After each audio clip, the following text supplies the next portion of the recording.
Shalom. My name is Adam, and I welcome you to the parable of the Vineyard. Every day, Yahweh is waking up a remnant, a group of people who are coming out of deceptions, realizing our walk is to consist of faith and obedience to His righteous commands. Each week, we read through and examine a portion of the Torah, allowing the Spirit of the Most High to guide, teach, and open our eyes and ears to the wondrous matters out of His law. Join us as we seek to be refined by His Word, preparing ourselves for the return of our King of Kings, being faithful and obedient, walking in His way, truth, and life.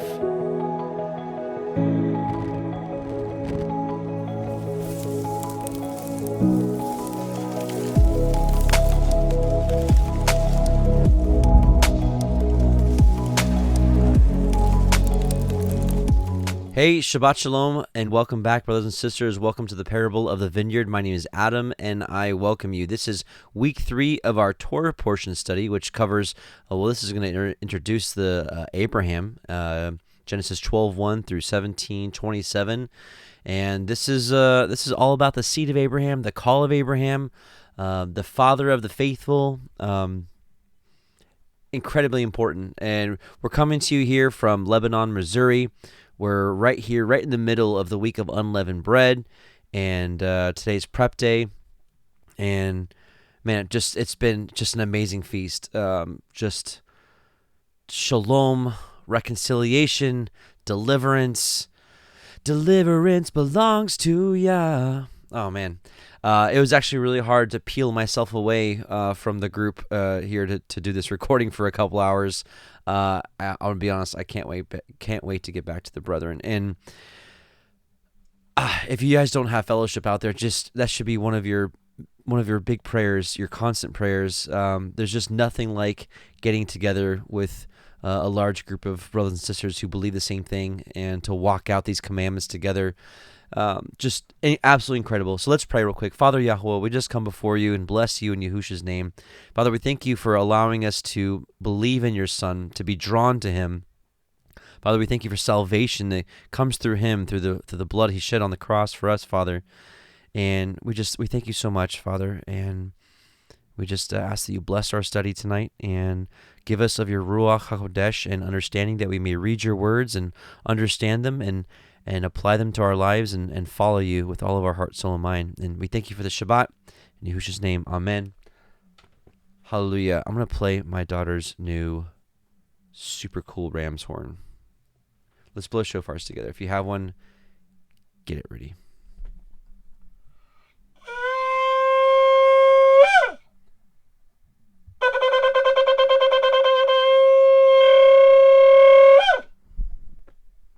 Praise the Most High. Okay, so let's get right into it. We are at Genesis 12, and here we are. So actually what we're going to do, like as we started last week, we're going to play the word audio, and then we'll talk about chapter 12. So we're going to let the word audio, which is on YouTube, play, and then we will talk about chapter 12. Praise Yah.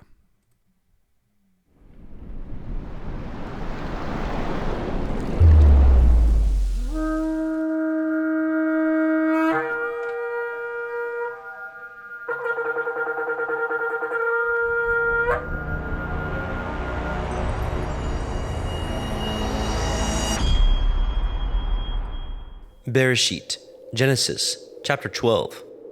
Now Yahweh had said unto Abram, Get you out of your country, and from your kindred, and from your father's house, unto a land that I will show you. And I will make of you a great nation, and I will bless you, and make your name great, and you shall be a blessing. And I will bless them that bless you, and curse him that curses you, and in you shall all families of the earth be blessed. So Abram departed as Yahweh had spoken unto him, and Lot went with him. And Abram was 75 years old when he departed out of Haran. And Abram took Sarai his woman, and Lot his brother's son, and all their substance that they had gathered, and the souls that they had gotten in Haran, And they went forth to go into the land of Canaan, and into the land of Canaan they came. And Abram passed through the land unto the place of Shechem, unto the plain of Moreh, and the Canaanite was in the land. And Yahweh appeared unto Abram and said, Unto your seed will I give this land. And there built he an altar unto Yahweh, who appeared unto him. And he removed from thence unto a mountain on the east of Beit El, and pitched his tent, having Beit El on the west, and Ai on the east. And there he built an altar unto Yahweh, and called upon the name of Yahweh. And Abram journeyed, going on still towards the Negev. And there was a famine in the land, and Abram went down into Mitzrayim to sojourn there, for the famine was grievous in the land. And it came to pass, when he was come near to enter into Mitzrayim, that he said unto Sarai his woman, Behold now, I know that you are a fair woman to look upon. Therefore it shall come to pass when the Mitzrayim shall see you, that they shall say, This is his woman, and they will kill me, but they will save you alive. Say, I pray you, you are my sister, that it may be well with me for your sake, and my soul shall live because of you. And it came to pass, that when Abram was come into Mitzrayim, the Mitzrayim beheld the woman, that she was very fair.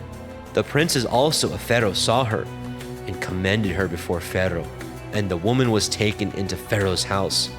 And he entreated Abram well for her sake. And he had sheep and oxen, and he asses, and men servants, and maid servants, and she asses, and camels. And Yahweh plagued Pharaoh and his house with great plagues because of Sarai, Abram's woman. And Pharaoh called Abram and said, What is this that you have done unto me?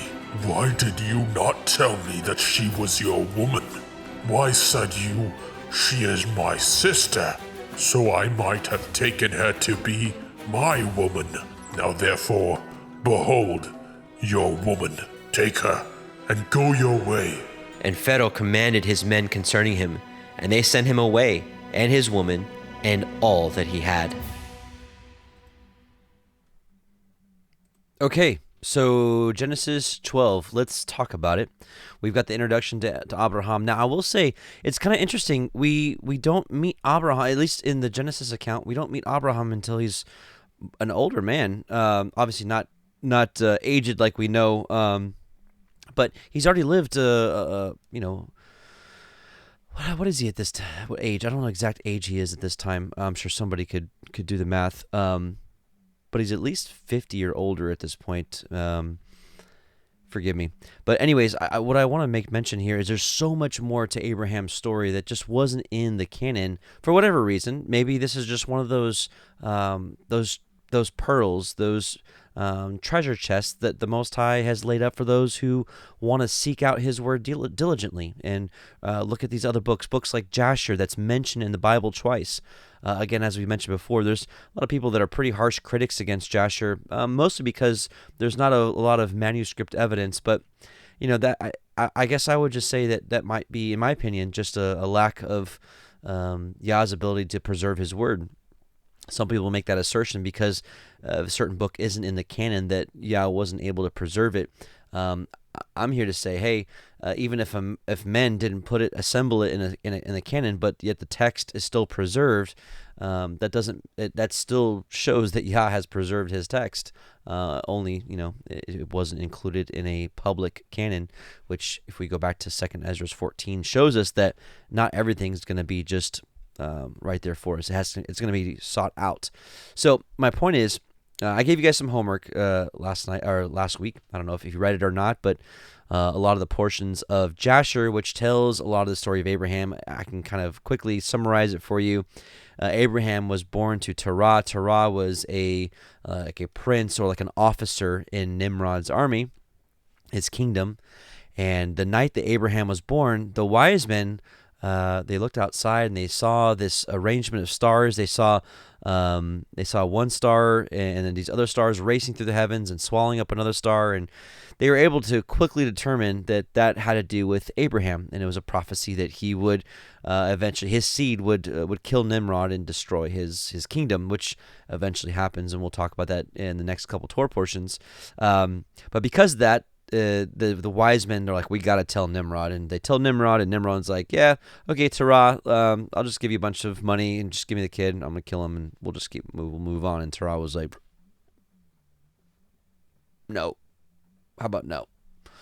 And Torah stood up for Abraham. He did, he swapped babies, and Nimrod thought he killed the right baby, but it was just one of the other children, and born in his home, like a servant child that was born.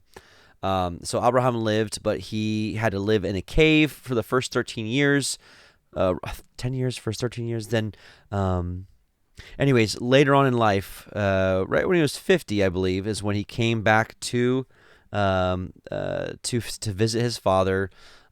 He was really upset to see his father was steeped in idolatry and the whole place. He ends up destroying all his father's idols. His father accuses him. Abraham's like, yeah, it's a funny story. There was like one big idol. There was other ones. So Abraham chopped them all down, and then on his way out, he put the axe handle in the hand of the bigger statue. And when his dad confronted him, he's like, "What did you do?" And Abraham's like, I don't know. It was that big guy, the big idol. He killed them all because they ate the meal first. And then Terah was like, "Are you so silly? These things don't have life." And Abraham's like, "Exactly. Why are you praying to them?" Of course, in a much different way. And Terah got upset, and so Terah takes Abraham to Nimrod to be judged, and from there I'd like to read some of that Jasher story. So we kind of just caught up with the homework portion, and there's obviously a lot more details. It's an amazing read. It is a long read, and it's probably why we didn't read it last week nor this week. It's about 30 to 45 minutes worth of reading. But I gave you just the quick summary, and here we're going to read a little bit of Abraham's story. Let's go to Jasher 12. We're going to read Jasher 12, 1 through 13, 5. So this is, again, leading up to what I just mentioned. Abraham's before the king, and here we go. And when the king heard the words of Abram, which is, again, the big transgression here is he destroyed the idols, and people were supposed to die if they destroyed someone's idols. That was the law. And when the king heard the words of Abram, he ordered him to be put into prison, and Abram was 10 days in prison. Reminds me of what you read about in the book of Revelation. You'll have tribulation 10 days. So anyways. And at the end of those days, the king ordered that all the kings, princes, and governors of different provinces and the sages should come before him. And they sat before him, and Abram was still in the house of confinement. And the king said to the princes and sages, "Have you heard what Abram, the son of Terah, has done to his father? Thus has he done to him, and I ordered him to be brought before me, and thus has he spoken. His heart did not misgive him, neither did he stir in my presence, and behold, now he is confined in the prison." So Nimrod's he's like, I don't understand why this guy doesn't fear me. "And therefore decide what judgment is due to this man who reviled the king, who spoke and did all the things that you had heard." Just to catch you up on that, Abraham did come before Nimrod, and same thing. Nimrod's like, "Why did you destroy all your father's idols?" And then basically Abraham kind of put Nimrod to shame about idols not having any power, and that Nimrod was basically silly for running his kingdom and this kind of madness, and Nimrod got upset and threw him in jail. And they all answered the king, saying, "The man who reviles the king shall be hanged upon a tree. But having done all the things that he said, and having despised our gods, he must therefore be burned to death, for this is the law in this matter. If it pleases the king to do this, let him order his servants to kindle a fire both night and day in thy brick furnace, and then we will cast this man into it." And the king did so. And he commanded his servants that they should prepare a fire for the 3 days and 3 nights in the king's furnace, that is, in Kasdim. And the king ordered them to take Abram from prison and bring him out to be burned. And all the king's servants, princes, lords, governors, and judges, and all the inhabitants of the land, about 900,000 men, stood opposite the furnace to see Abram. So basically the king's getting everyone, almost 1 million people, to watch Abraham be burned to death. This is very similar to the Hananiah, Mishael, and Azariah in Babylon, also known as Shadrach, Meshach, and Abednego, when they refused to bow down to the statue and they were thrown into the fire. So 900,000 people and all the women and little ones crowded upon the roofs and towers to see what was doing with Abram. And they all stood together at a distance, and there was not a man left that did not come on that day to behold the scene. And when Abram was come, the conjurers of the king and the sages saw Abram, and they cried out to the king, saying, Our sovereign master, surely this is the man whom we know to have been the child at whose birth the great stars swallowed the 4 stars, which we declared to the king now 50 years since. And behold, now his father has also transgressed your commands and mocked you by bringing you another child which you did kill. And when the king heard their words, he was exceedingly wroth, and he ordered Torah to be brought before him. And the king said, Have you heard what the conjurers have spoken? Now tell me truly, how did you, and if you shall speak the truth, shall be acquitted? And seeing that the king's anger was so much kindled, Torah said to the king, My lord and king, you have heard the truth, and what the sages have spoken is right. And the king said, How could you do this thing to transgress my orders and give me a child that you did not beget and take value for him? And Torah answered the king, Because my tender feelings were excited for my son at that time, and I took a son of my handmaid and brought him to the king. And the king said, Who advised you this? Tell me, do not hide it from me, and then you shall not die. And Terah was greatly terrified in the king's presence. And he said to the king, It was Haran, my eldest son, who advised me to do this. And Haran was in those days that Abram was born 32 years old. But Haran did not advise his father to anything. For Terah said this to the king in order to deliver his soul from the king, for he feared greatly. And the king said to Terah, Haran, your son, who advised you to do this, shall die through fire with Abram. For the sentence of death is upon him for having rebelled against the king's desire in doing this thing. And Haran at that time felt inclined to follow the ways of Abram, but he kept it within himself. And Haran said in his heart, Behold, now the king has seized Abram on account of these things which Abram did. And it shall come to pass that if Abram prevail over the king, I will follow him. But if the king prevail, I will go after the king. So just to pause real quick. This, I think, is the definition of double-minded. He understands that Abram has the truth and he serves the living El, but because of his flesh, because of convenience, because of many different factors, he's like, we'll see how this plays out, and if Abram wins out, I'll serve Yah, and if not, I'll just serve the king. So his heart's obviously not pure before Yah. He's not fully bought into the truth. And when Terah had spoken this to the king concerning Haran his son, the king ordered Haran to be seized with Abram. And they brought them both, Abram and Haran his brother, to cast them into the fire. And all the inhabitants of the land, and the king's servants and princes, and all the women and little ones were there, standing that day over them. And the king's servants took Abram and his brother, and they stripped them of all their clothes, excepting their lower garments which were upon them. And they bound their hands and feet with linen cords. And the servants of the king lifted them up and cast them both into the furnace. And Yahweh loved Abram, and he had compassion over him. And Yahweh came down and delivered Abram from the fire, and he was not burned. But all the cords with which they bound him were burned, while Abram remained and walked about in the fire. And Haran died when they had cast him into the fire, and he was burned to ashes, for his heart was not perfect with Yahweh.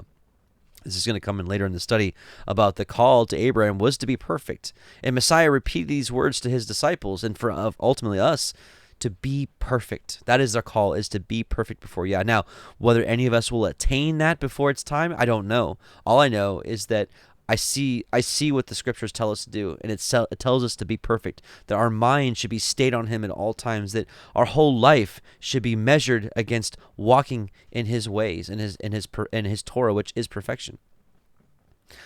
So for his heart, so Haran's heart was not perfect before Yahweh. And those men who cast him into the fire, the flame of the fire spread over them, and they were burned, and 12 men of them died.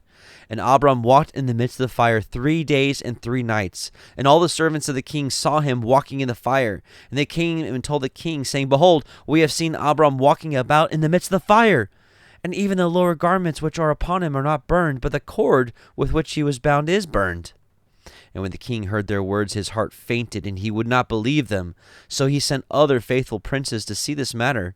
And when they went and saw it, and told it to the king, and the king rose to go and see it, and he saw Abram walking to and fro in the midst of the fire, and he saw Haran's body burned, and the king wondered greatly. And the king ordered Abram to be taken out of the fire, and his servants approached to take him out, and they could not, for the fire was round about, and the flame ascending toward them from the furnace. And the king's servants fled from it, and the king rebuked them, saying, Make haste, and bring Abram out of the fire, that you shall not die. And the servants of the king again approached to bring Abram out, and the flames came upon them, and burned their faces, so that 8 of them died. And when the king saw that his servants could not approach the fire, lest they should be burned, the king called to Abram, O servant of Elohim, who is in heaven, go forth from amidst the fire, and come hither before me. And Abram hearkened to the voice of the king, and he went forth from the fire, and came and stood before the king. And when Abram came out, the king and all his servants saw Abram coming before the king, with his lower garments upon him, for they were not burned, but the cord with which he was bound was burned. And the king said to Abram, How is it that you were not burned in the fire? And Abram said to the king, The Elohim of heaven and earth, in whom I trust, and who has all in his power, he delivered me from the fire into which you did cast me. And Haran, the brother of Abram, was burned to ashes, and they sought for his body, and found it consumed. And Haran was 82 years old when he died in the fire of Kasdim. And the king and the princes and the inhabitants of the land, seeing that Abram was delivered from the fire, they came and bowed to Abram. And Abram said to them, Do not bow down to me, but bow down to the Elohim of the world who made you, and serve him, and go in his ways, for it is he who delivered me from out of this fire, and it is he who created the souls and the spirits of all men, and formed man in his mother's womb, and brought him forth into the world, and it is he who will deliver those who trust in him from all pain. And this thing seemed very wonderful in the eyes of the king and the princes, that Abram was saved from the fire, and that Haran was burned. And the king gave Abram many presents, and he gave him his 2 head servants from the king's house. The name of the one was Onai, and the name of the other was Eliezer, his faithful servant. And all the kings and the princes and servants gave Abram many gifts of silver and gold and pearl, and the king and his princes sent him away, and he went in peace. And Abram went forth from the king in peace, and many of the king's servants followed him, and about 300 men joined him. And Abram returned on that day and went to his father's house, he and the men that followed him. And Abram served Yahweh, his Elohim, all the days of his life. And he walked in his ways and followed him. It's just so simple. The call is so simple, right? And that's why we're called the seed of Abraham. We're supposed to walk like him. And this is why I think these stories need to be told about. I mean, did you just hear what we read about Abraham and the deliverance that Yah gave? I mean, it's just amazing. And from that day forward, Abram inclined the hearts of the sons of men to serve Yahweh. So this is an extreme case. And hopefully you're understanding what we're gleaning here is Abram was put to the test. A challenge was put in front of him. Hardship was put in front of him that many people saw. And because they saw he overcame the challenge, they wanted to know more. So maybe not all of us have to be thrown into a fiery furnace to do this. Maybe some of us may just have life challenges, financial, maybe it's health, maybe it's family related, maybe it's who knows the million different scenarios of things that can come upon us. But when people see us persevere and trust Yah in the midst of the fire, in the midst of the trial, that's where people are like, something's different about you, because this is not an everyday thing I see here. And this is what it means to be a light in the midst of the nations. And this is what it means for let your light so shine before men, that they may see your good works and glorify your Father which is in heaven. When they see these things, they're going to be interested in what we're doing here.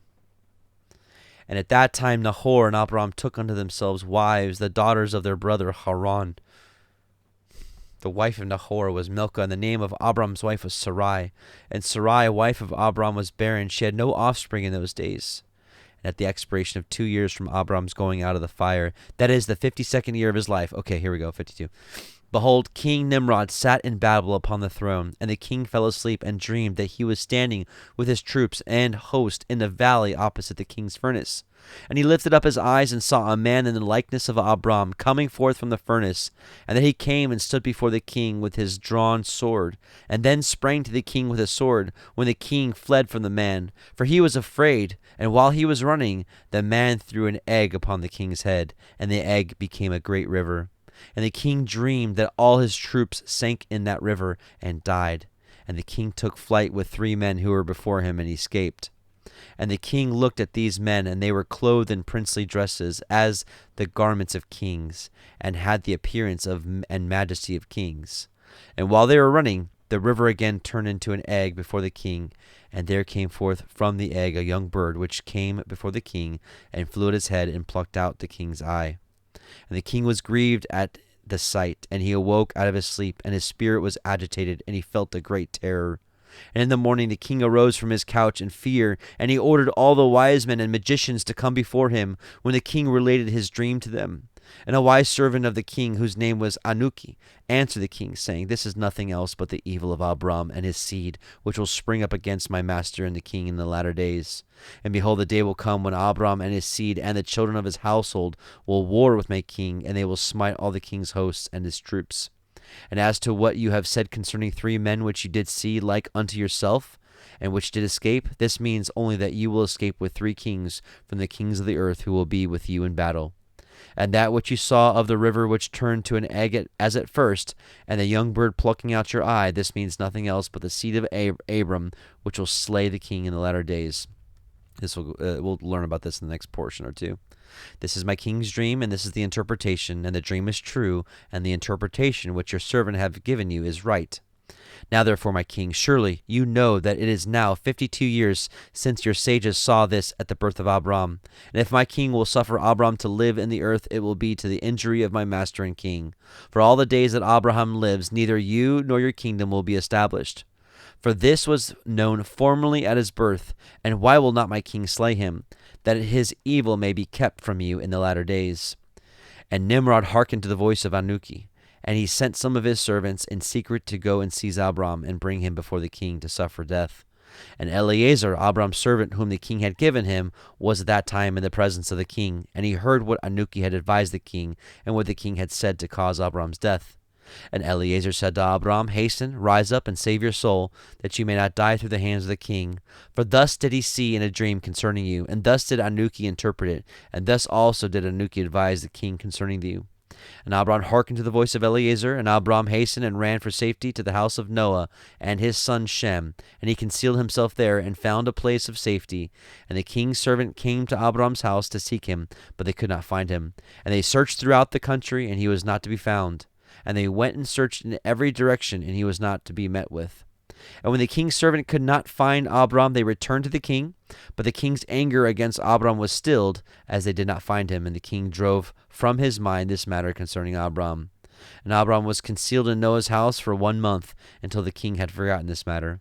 But Abram was still afraid of the king.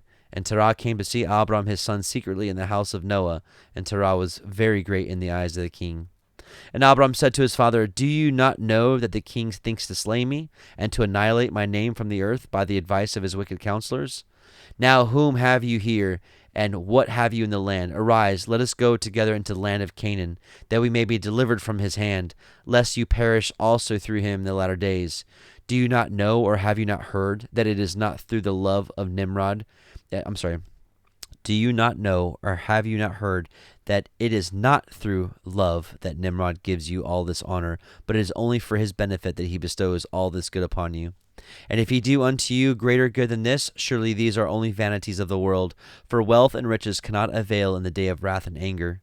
Now therefore hearken to my voice, and let us arise and go to the land of Canaan, out of the reach of injury from Nimrod, and serve you Yahweh, who created you in the earth, and it will be well with you, and cast away all the vain things which you pursue. And Abram ceased to speak, when Noah and his son Shem answered Terah, saying, True is the word which Abram has said unto you. And Terah hearkened to the voice of his son Abram, and Terah did all that Abram said, for this was from Yahweh, that the king should not cause Abram's death. We're going to do 5 more verses, and then we'll get back to the Torah portion. And Terah took his son Abram and his grandson Lot, the son of Haran, and Sarai his daughter-in-law, and the wife of his son Avram, and all the souls of his household, and went with them from Ur-Kasdim to go to the land of Canaan. And when they came as far as the land of Haran, they remained there, for it was exceedingly good land for pasture, and of sufficient extent for those who accompanied them. And the people of the land of Haran saw that Abram was good and upright with Elohim and men, and that Yahweh his Elohim was with him. And some of the people of the land of Haran came and joined Abram, and he taught them the instruction of Yahweh and his ways. And these men remained with Abram in his house, and they adhered to him. And Abram remained in the land 3 years, and at the expiration of 3 years, Yahweh appeared to Abram and said to him, I am Yahweh, who brought you forth from Ur of the Kasdim, and delivered you from the hands of all your enemies. And now, therefore, if you will hearken to my voice, and keep my commandments, my statutes, and my laws, then will I cause your enemies to fall before you, and I will multiply your seed like the stars of heaven, and I will send my blessing upon all the works of your hands, and you shall lack nothing. Arise now, take your wife and all belonging to you, and go to the land of Canaan, and remain there. And I will there be unto you for an Elohim, and I will bless you. And Abram rose, and took his wife and all belonging to him, and he went to the land of Canaan, as Yahweh had told him. And Abram was 50 years old when he went from Haran. Okay, I know that was a big section, but I thought that was incredibly important. Last week, I wanted to defend Abram's honor, that he didn't marry his sister, that he married his niece. Again, may seem super weird still for our culture today, but according to the scriptures, that would have been a lawful marriage. Nevertheless, I also want to show the mighty works that Yah has done through Abram. I think it's incredibly important to know what Father Abraham did. Now, let alone, he heard the call from Yah to get up, leave everything that you know, and go to a strange land that you don't know. And really no other instructions other than I'll take care of you, I'll be your Elohim, you walk before me. And so Abram took a huge leap of faith. Let's talk about, real quick, the reason I think the Abraham portion is so important is because we're supposed to be the seed of Abraham.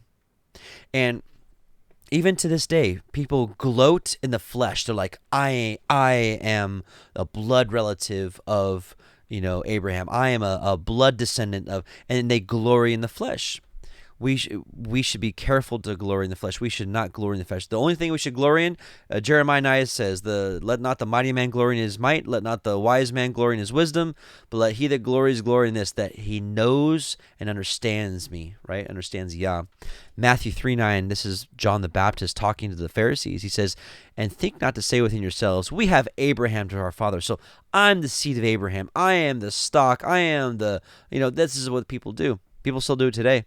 For I say unto you that Elohim is able of these stones to raise up children unto Abraham. He's like, don't think you're not as a big a deal as you think you are. Like, relax, humble yourself. John 8:31-45. Then Yahushua said to those Jews which believed on him, if you continue in my word, then you are my disciples indeed, and then you shall know the truth, and the truth shall make you free. And they answered him, we be Abraham's seed. They're like, we're offspring of Abraham. What's up? And we're never in bondage to any man. How do you say you shall be made free?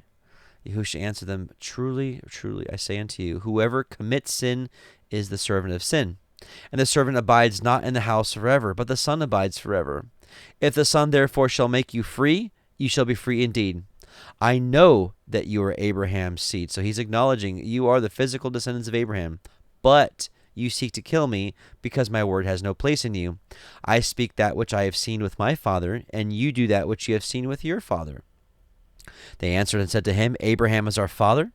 Yahushua said unto them, if you were Abraham's children, you would do the works of Abraham. So we should really study everything that we can get our hands on about Abraham and how he acted, how he spoke, how he dealt with even sinful people, how he even had a heart for the wicked and the lost. There's a lot we can learn about Abraham, and that's why I'm very excited to the next couple of weeks we'll be talking all about Abraham. So basically, in short, if you're Abraham's children, you do the works of Abraham. So Abraham is a righteous example for us. But now you seek to kill me, a man that has told you the truth, which I have heard of Elohim. This did not Abraham. You do the deeds of your father. So also, I'd like to point out in this passage here that righteous works shows that we are the sons of Elohim.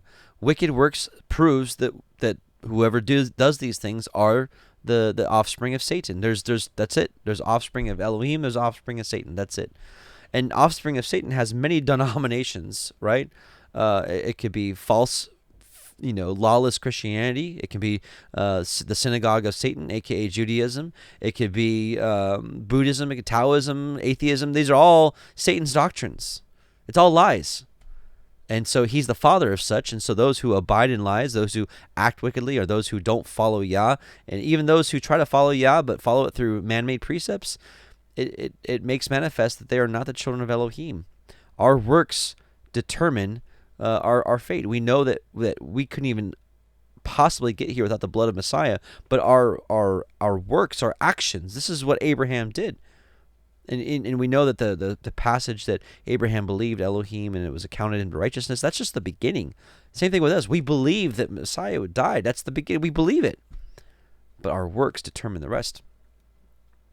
So you do the deeds of your father. He's talking about Satan. Then they said to him, we be not born of fornication. We have one father, even Elohim. They're talking obviously a very physical sense of Messiah. Is talking way above that here. He's talking in a physical, spiritual, and a righteous or unrighteous sense. Yahusha said to them, if Elohim were your father, you would love me, for I proceeded forth and came from Elohim. Neither came I of myself, but he sent me. Why do you not understand my speech, even because you cannot hear my word? You are of your father the devil, and the lusts of your father you will do. He was a murderer from the beginning, and abode not in the truth, because there is no truth in him. When he speaks a lie, he speaks of his own, for he is a liar and the father of it. And because I tell you the truth, you believe me not. Philippians 3:1-8 says, finally, my brethren, rejoice in the master.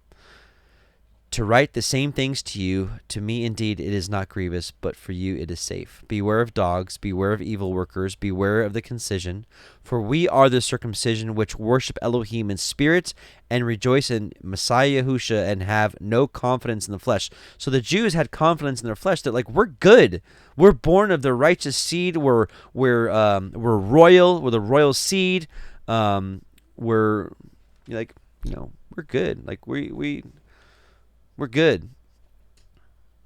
So Paul's been saying, don't have confidence in the flesh, though I might also have confidence in the flesh. Right? So Paul's like, hey, don't glory in your flesh. And he's about to like give his pedigree.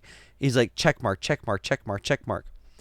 If any other man thinks that he has whereof he might trust in the flesh, I more. So he's basically saying, you think you can trust in the flesh? Watch this. Circumcised on the 8th day, the stock of Israel, the tribe of Benjamin, a Hebrew of the Hebrews, as touching the law, a Pharisee, concerning zeal, persecuting the church, touching righteousness, which is in the law, blameless. But what things were gained to me, I counted those loss for Messiah. So there's like a hierarchy of truth, a hierarchy of what's important. Messiah is number one. And I don't care how smart we get with Torah. I don't care how much we grow. I don't care how much how many amazing things are done within the Torah communities. We cannot get away from the gospel of Messiah, of him crucified on the cross, dying, being buried, our unleavened bread broken for us, rising again the third day on first fruits. Brothers and sisters, we cannot get away from the very principles. Even though we're supposed to grow, we can't ever leave those principles. Yea, doubtless, I count all things but loss for the excellency of the knowledge of Yahushua HaMashiach, my master, for whom I have suffered the loss of all things, and do count them but dung, that I may win Messiah. Galatians 3 says, Galatians 3:28-29, there is neither Jew nor Greek, there is neither bond nor free, there is neither male nor female, for you are all one in Messiah Yahusha. And if you be Messiahs, then you are Abraham's seed and heirs according to the promise. So not our birth lineage is what makes us Israel or Abraham's seed or not, but the faith. But faith in Messiah is what brings us into the fold. And so we see here that if we're Messiahs, then we're Abraham's seed. And then here in Isaiah 41, verse 8, it says, but you, Israel, are my servant, Jacob, whom I have chosen, the seed of Abraham, my friend. So the seed of Abraham is Israel. So when we look at passages, I'll bless those that bless you, he's talking about the seed of Abraham. He's not talking about physical, political state of Israel that's run with just massive lawlessness and homosexuality. And that's not That's not the promise that Yah is talking about. Romans 2:28-29, for he is not a Jew, which is one outwardly, neither is that circumcision, which is outward in the flesh, but he is a Jew, which is one inwardly, and circumcision is that of the heart, in the spirit, and not in the letter, whose praise is not of men, but of Elohim. So this is really the no pun intended, the heart of what Messiah was coming to show us. Is it's about the kind of person you are. It's about the fruit that you bear. It is about walking in the Torah, but also it's about being decent people, which the Pharisees weren't. On the outside, they were doing all the works of the law, but they're inside. They were disgusting. They were dirty. Messiah said that they were like whitewashed tombs, which on the outside were all pretty and shiny, but inside were just filled with dead man's bones. There was nothing in there. We've got to be completely rejuvenated people from the inside out. We've got to be people that really honestly love other people, which even lacks in this Torah community, right? That's why I also believe that he says, many are called, but few are chosen. Revelation 2:9 says, I know your works and tribulation and poverty, but you are rich. And I know the blasphemy of them which say they are Jews and are not, but are the synagogue of Satan. And I tell you what, brothers and sisters, they are still around today. Still around today. Because I'll tell you, we've been taught to pray for that land, and all those are Yah's people. Maybe, if they come to Messiah, but as long as they continue to reject Messiah, they're out. They're out of Elohim's promise. They're out of the olive tree. And this is not about a hatred towards a certain group. Some of you may know that I was born in into Judaism. My father was from Israel and all these kind of things. So I'm not sitting here just bagging on the lineage that I came from, but I'm here to just help you to see, especially during this unleavened bread.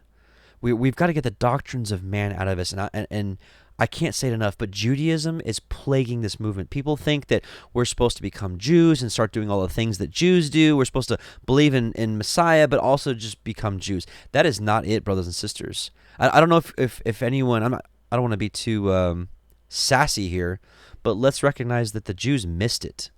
They crucified the Messiah. They memorized the scriptures, and they missed him, right? Because their heart was not found pure. They are hypocrites. They drew close to Yahweh with their mouth, and with their lips they honored him, but their heart was far from him.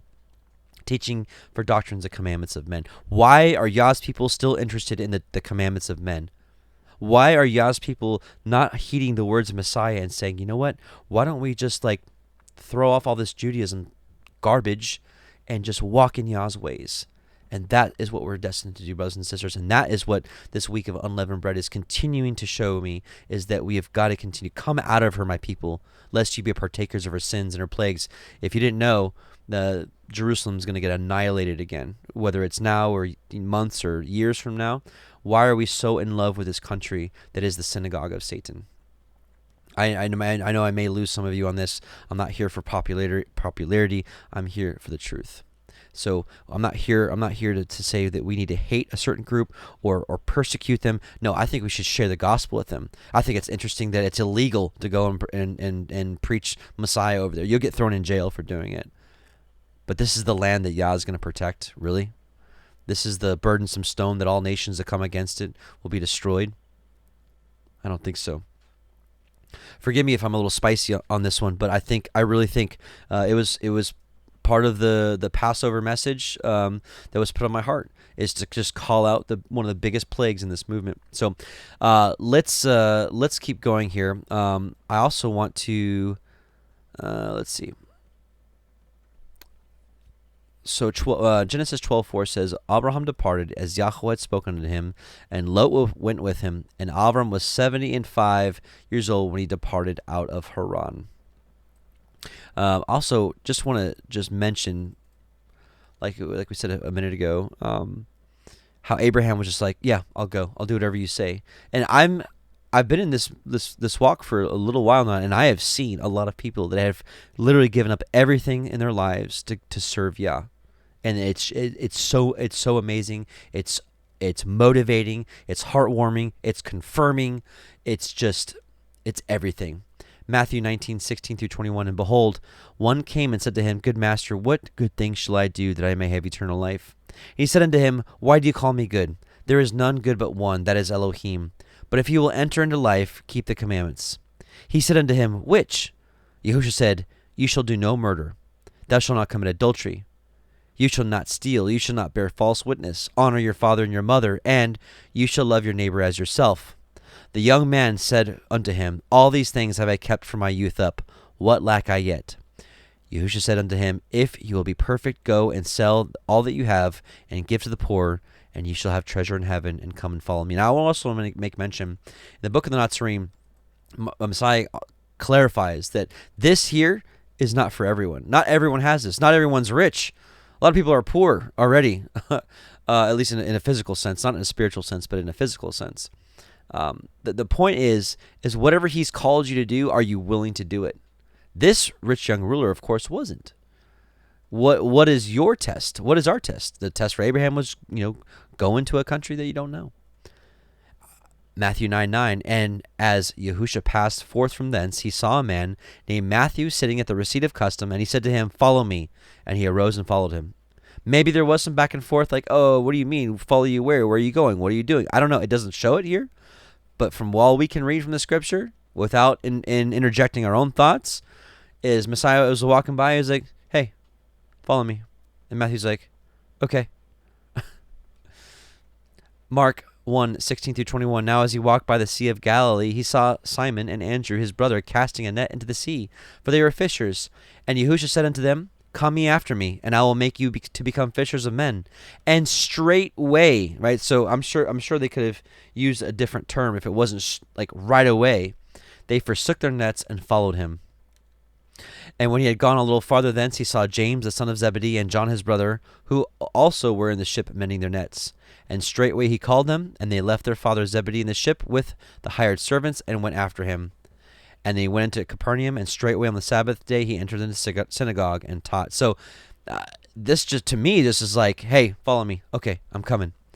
Revelation 18:4, this is the call I was saying a minute ago. And I heard another voice from heaven saying, Come out of her, my people, that you be not partakers of her sins, and that you receive not of her plagues. Matthew 10:33-39. But whosoever shall deny me before men, him will I also deny before my Father which is in heaven. Good time for the cue on the thunder and the lightning. Think not that I am come to send peace on earth. I came not to send peace, but a sword. For I am come to set a man at variance against his father, and a daughter against her mother, and the daughter-in-law against her mother-in-law. Now listen, he's not trying to cause trouble in the home. He created the home. He created the family. However, the truth of him, he knew would separate. And a man's foes shall be they of his own household. He that loves father or mother more than me is not worthy of me. And he that loves son or daughter more than me is not worthy of me. And he that takes not his cross and follows after me is not worthy of me. He that finds his life shall lose it, and he that loses his life for my sake shall find it. This obviously has been taken in a very literal sense, as in give up your life, like getting killed, being martyred for the truth. And that certainly can apply. I believe, though, however, the direction, the motivation, the yearnings of our heart, the thoughts of our mind used to be this way. At least for me, it used to be this way. I was very worldly, and my thoughts and my mind was all about me, what I can do, what I can get, whatever it was. Career-minded, my dream house, my dream car, whatever. So at least for me, it was like all those things were taken away and stopped. And now then he built me back up, and my direction was focused on him. At least for me, that's how I understand, losing the life that I had, the direction, the motivation, the wants, the desires, the yearnings, the goals, the vision, all just wiped away, gone. Whole new vision, whole new dream, whole new set of values. At least for me, that's how I understand it, and how I believe that most of us are hearing the call today, whatever it may be. And some of us may stay in the very labors that we were called to do. Maybe he's got you exactly where he wants you, but the focus is the call. This also, I don't have this here, but it also reminds me of one of my favorite Psalms. Wrote a song surrounding it, Psalm 27. When you said, seek ye my face. Right here. Psalm 27:8. When you said, seek ye my face, My heart said unto you, your face, Yahweh, will I seek. So it's the responding of the call. Abraham responded to the call mightily, and that's why he's the father of many nations. That's why he's the father of the faith. And so this is where we are. Yah is saying to all of us, his heart's desire is that everyone would turn to him. So he's telling it to you. I don't have to think or pray about if he's calling you. Of course he is. You're made in the image of Elohim. Of course, this world and Satan has tried to mold us into something else, but the call is to seek his face. He says, seek my face, right? And so our hearts should be saying unto him, your face, Yahweh, will I seek. It's happening. I will follow you, right? All right, let's go down to verse 20. It says, chapter 12, verse 20, it says, and Pharaoh commanded his men concerning him, and they sent him away and his woman and all that he had. So this is the whole deal with Abraham knew that a lot of these nations were wicked. People just traveling through, like in Sodom, they would just kill you, or they would take your horse and you can't leave and nobody would feed you and they'd make you die out of starvation. So a lot of these cities didn't want travelers or outsiders. They were so caught up in themselves and their ways that they would just kill people. Almost in a certain way, it reminds me of like, I used to be into football, and football fans are so aggressive, right, that they even hate opposing fans, or they hate fans of opposing teams. And there's been like deaths, there's been fights, there's been like, get out of here. I mean, just, it's like, this is the kind of mentality that Egypt and Sodom and other people had. So this is why Abraham was like, hey, they're going to think you're beautiful and they're just going to kill me and take you, right? And so this is where he said, you're my sister, which she is. She is his achoti, his sister, just like my wife is also my sister in the faith, right? So that's not like a lie. But I want to share a couple things with you. Number one, from the book of the writings of Abraham. And as we're in the story of Abraham, we're going to probably be reading this quite a bit more. It's a book that I recommend. I wouldn't be sharing this with you if I didn't think this was if this was from Yah. Let's see, right there. Oops.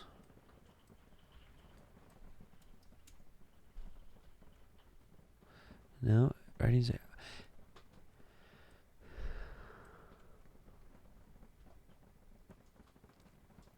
All right, chapter 60. And when I had reached Hebron, I tarried there for 2 years, but the famine again waxed great in the land.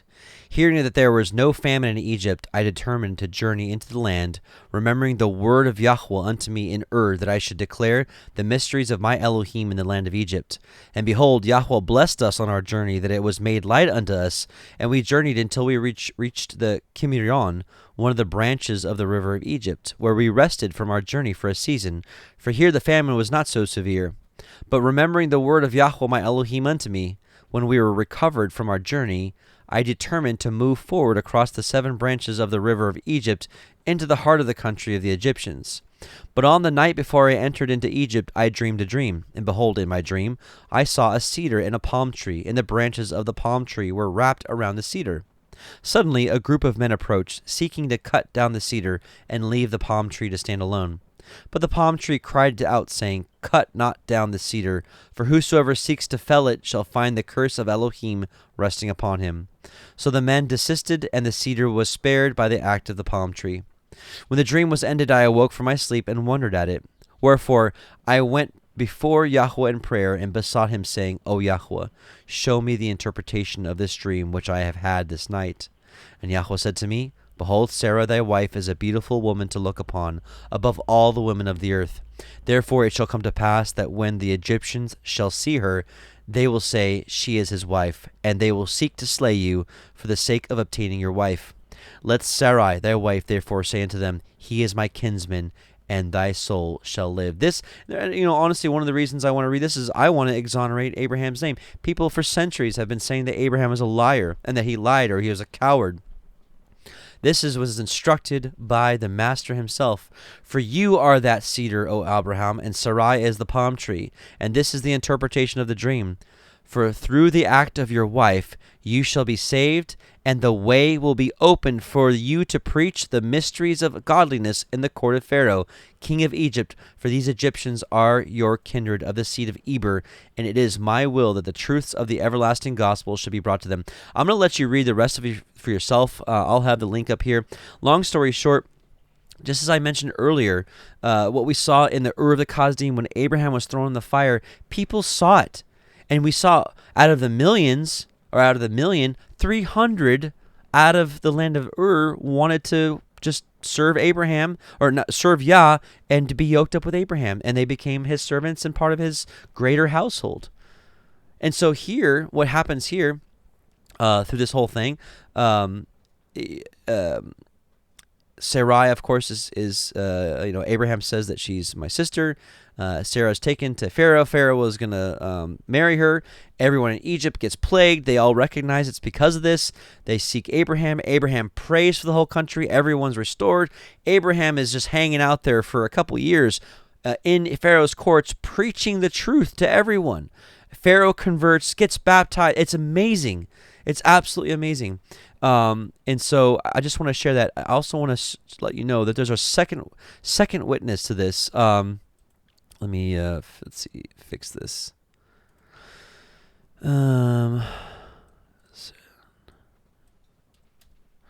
There's another witness called the Genesis apocryphon. This was found in the Dead Sea Scrolls. Here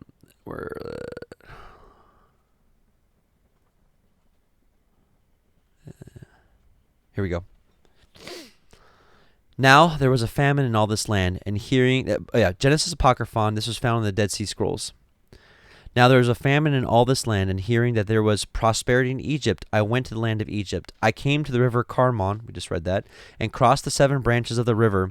We passed through our land and entered the land of the sons of Ham, into the land of Egypt. And on the night of our entry into Egypt, I, Abraham, dreamt a dream. And behold, I saw in my dream a cedar tree and a palm tree. Men came and they sought to cut down the cedar tree and to pull up its roots, leaving the palm tree standing alone. But the palm tree cried out, saying, Do not cut down this cedar tree, for cursed be he who shall fell it. And the cedar tree was spared because of the palm tree, and was not felled.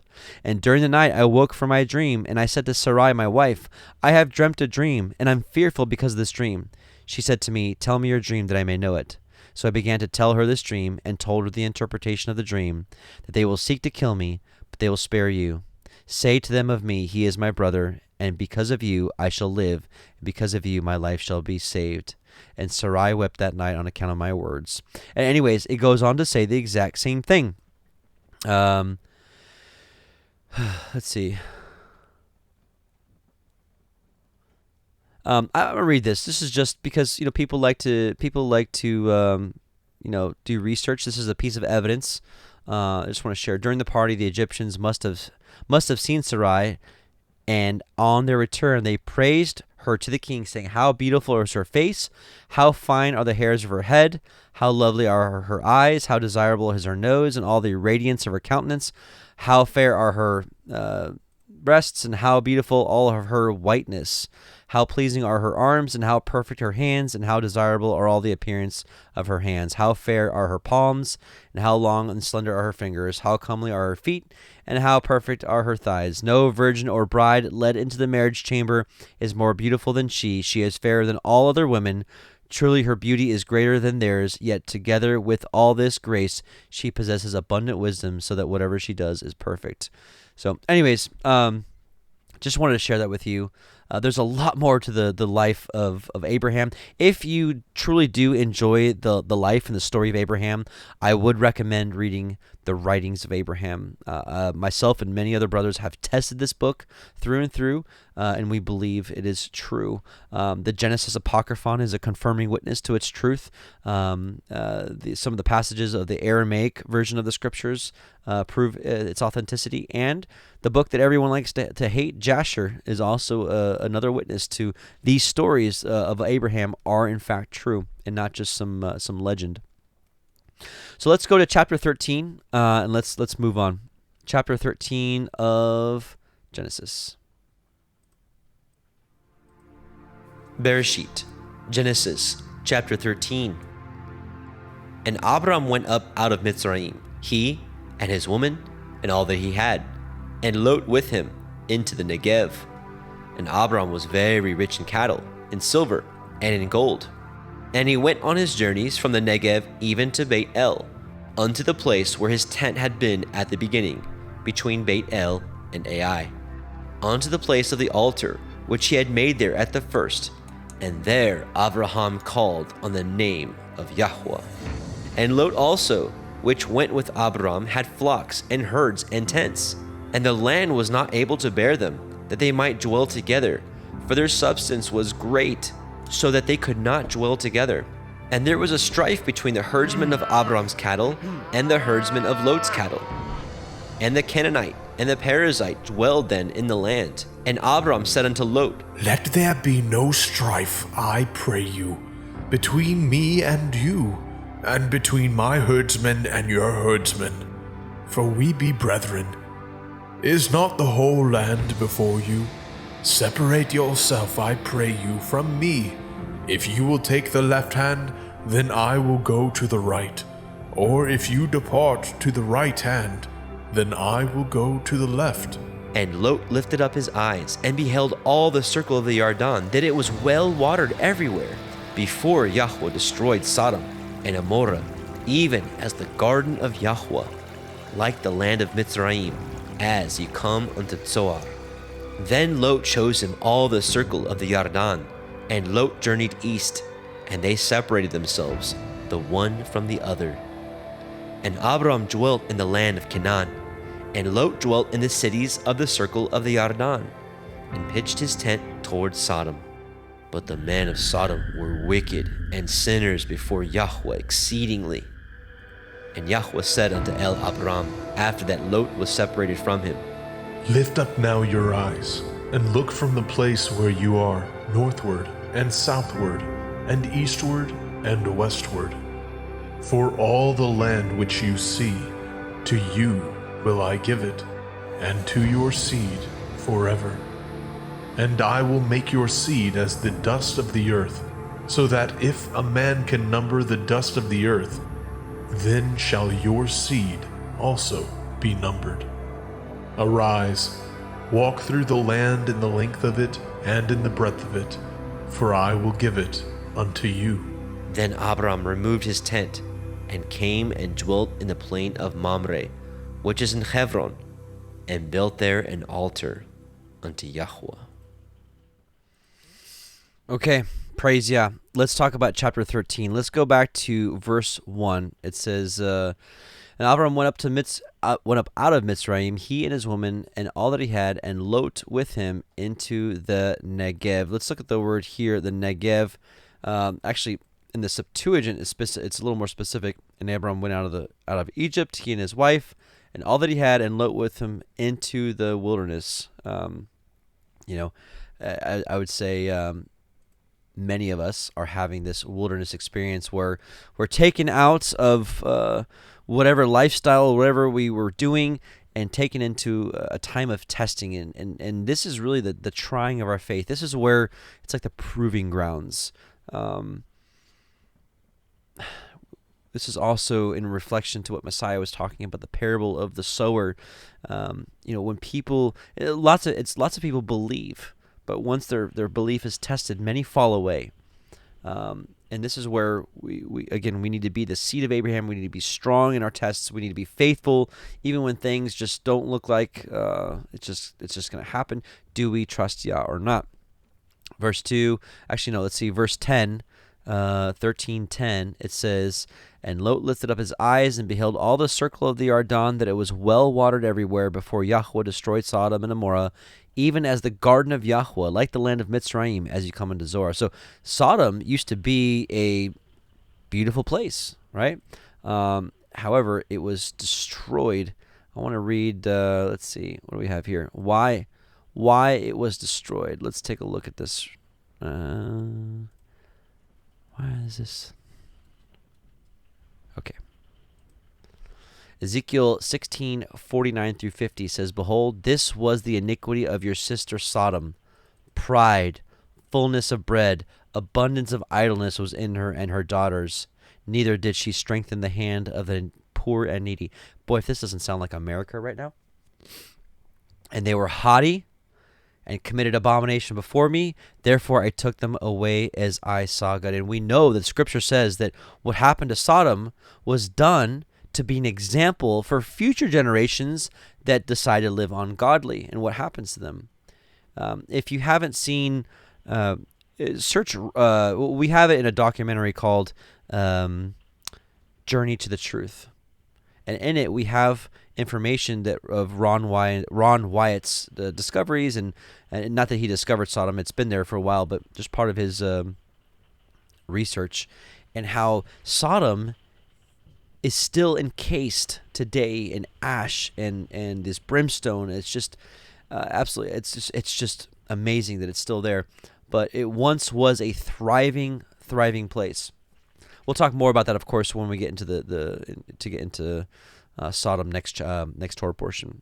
Verse 12 says, Abraham dwelt in the land of Canaan, and Lot dwelt in the cities of the circle of the Ardan, and pitched his tent towards Sodom.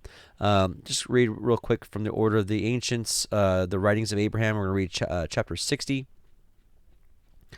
And no, not 60, 80, I mean. And this is just a little more information about the separation between Abraham and Lot. Traveling slowly and stopping often to camp upon our way, we eventually reached Bethel, where yet stood the altar that I had built there at the first. I restored it to its perfect form and offered sacrifices thereon to the Most High. I called thereupon the name of Yahweh of all the worlds, and offered praise to the name of Elohim, and blessed Elohim, and gave thanks before him for all the possessions bestowed upon us, and for all the many souls we had won in Egypt, and for having brought us back safely from that land. Now, actually, this is the chapter I wanted to read. Now, after our departure from Egypt, a faction arose among our people, seeing the great wealth which Pharaoh had entrusted to us, for they desired property which they could call their own. Lot also was among them, which thing grieved me greatly, but seeing that they would not be reconciled, we gave unto them a portion of the common property, and they departed from us under Lot's direction and settled in the valley of the Jordan River. This just tells you just more of Abraham's character. Abraham doesn't care about the riches. If he cared about riches or was greedy or stingy, he'd be like, no, this is ours. If you want part of this, you got to stay with us. But he's just like, okay, you want part of their portion? Go. Just like the father of the prodigal son, he probably knew exactly what his son was about to do, but he's like, okay, especially when our children are older, we have to allow them to make their own decisions, just like Yah allows us to make our own decisions, good or bad, of course, and that's why there's correction, there's reproof, there's training, there's instruction, there's the Torah, the commandments. So, but anyways, just more character of Abraham. I don't know about you, but I want to learn every bit of the character of Abraham that I can. There they went from place to place as their flocks needed pasture until they reached the city of Sodom, where they mingled with the inhabitants and became one with them. Lot also built a house in Sodom and settled there. But of all that company that went out from us, only Lot maintained his integrity and did not violate the covenants of his priesthood, nor bow to heathen idol Elohim. Nevertheless, Lot did not walk perfectly in the way of the fathers, for he dwelt not among the people of Elohim, but built his own house, and he coveted his own property, that he should govern it, rather than holding all things common with the saints. Nevertheless, Lot did continue to serve Yahweh, and Yahweh loved him and his family, and his property grew very large. But I was grieved in my heart that Lot had parted from me, for he had stood at my right hand, and had been instructed in a better way. This book shows us that Abraham lived in community, much like in Acts 2. Right after Messiah rose, they lived in community. My wife and I, we lived in a Torah-based community for 18 months. It was some of the best times of my life. It was hard. Living with other people makes things hard, and there is separation. I understand this faction. There was a point when we were in community where a group of families kind of all started rising up against me, if you will, and they parted, and it was sad to see, and it was hard, but it is what it is. This is what happens. Sometimes divisions even come from Yah, which I think we'll talk a little bit later in this portion.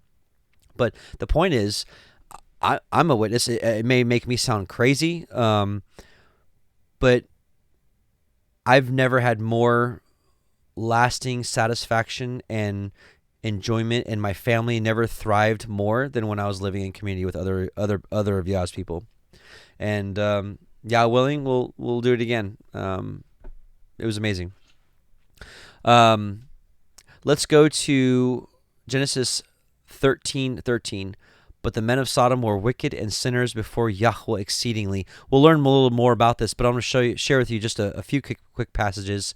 Jasher 18:11 through 15 says this: In those days, all the people of Sodom and Gomorrah and of the whole 5 cities were exceedingly wicked and sinful against Yahweh, and they provoked Yahweh with their abominations, and they strengthened in aging abominably. Whoa, what's this, right?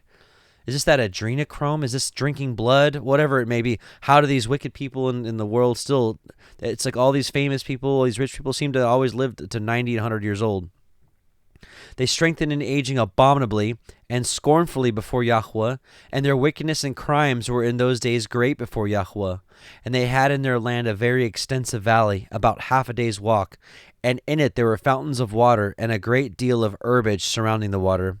And all the people of Sodom and Gomorrah went there 4 times in the year, and with their wives and children and all belonging to them, and they rejoiced there with timbrels and dances. And in the time of rejoicing they will all rise and lay hold of their neighbors' wives, and some the virgin daughters of their neighbors, and they enjoyed them. And each man saw his wife and daughter in the hands of his neighbor, and did not say a word. And they did so from morning to night, and they afterward returned home, each man to his house, and each woman to her tent. And so they always did 4 times in the year. Disgusting. Wicked sinners is what the scriptures say.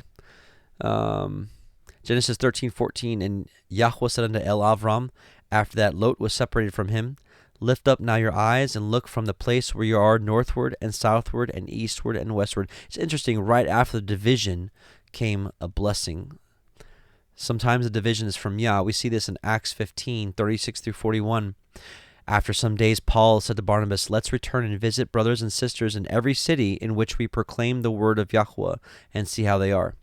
Barnabas wanted to take John, called Mark, along with them also, but Paul was of the opinion that they should not take along with him this man who had deserted them in Pamphylia and had not gone with him to the work.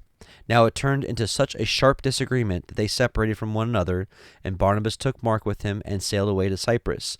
But Paul chose Silas and left after being entrusted by the brothers to the grace of the Master, and he was traveling through Syria and Cilicia, strengthening the churches. So we see there's division here, even within Yah's house, but it became a blessing. It was not a curse. So not all division is bad. So there's some division that is from Yah and necessary. Like some people, we talk in this ministry a lot about being patient with one another in some of our differences, like some of the smaller matters, in my opinion, like just differences of interpretations. Now, of course, like we have to have some standards. Like if people start denying Messiah or start teaching anti-Paul stuff or wicked, of course, there's got to be division. There has to be, of course, first correction or reproof, and if not, then division. And sometimes it is from Yah. Genesis 13:15, for all the land which you see, to you will I give it, and to your seed forever.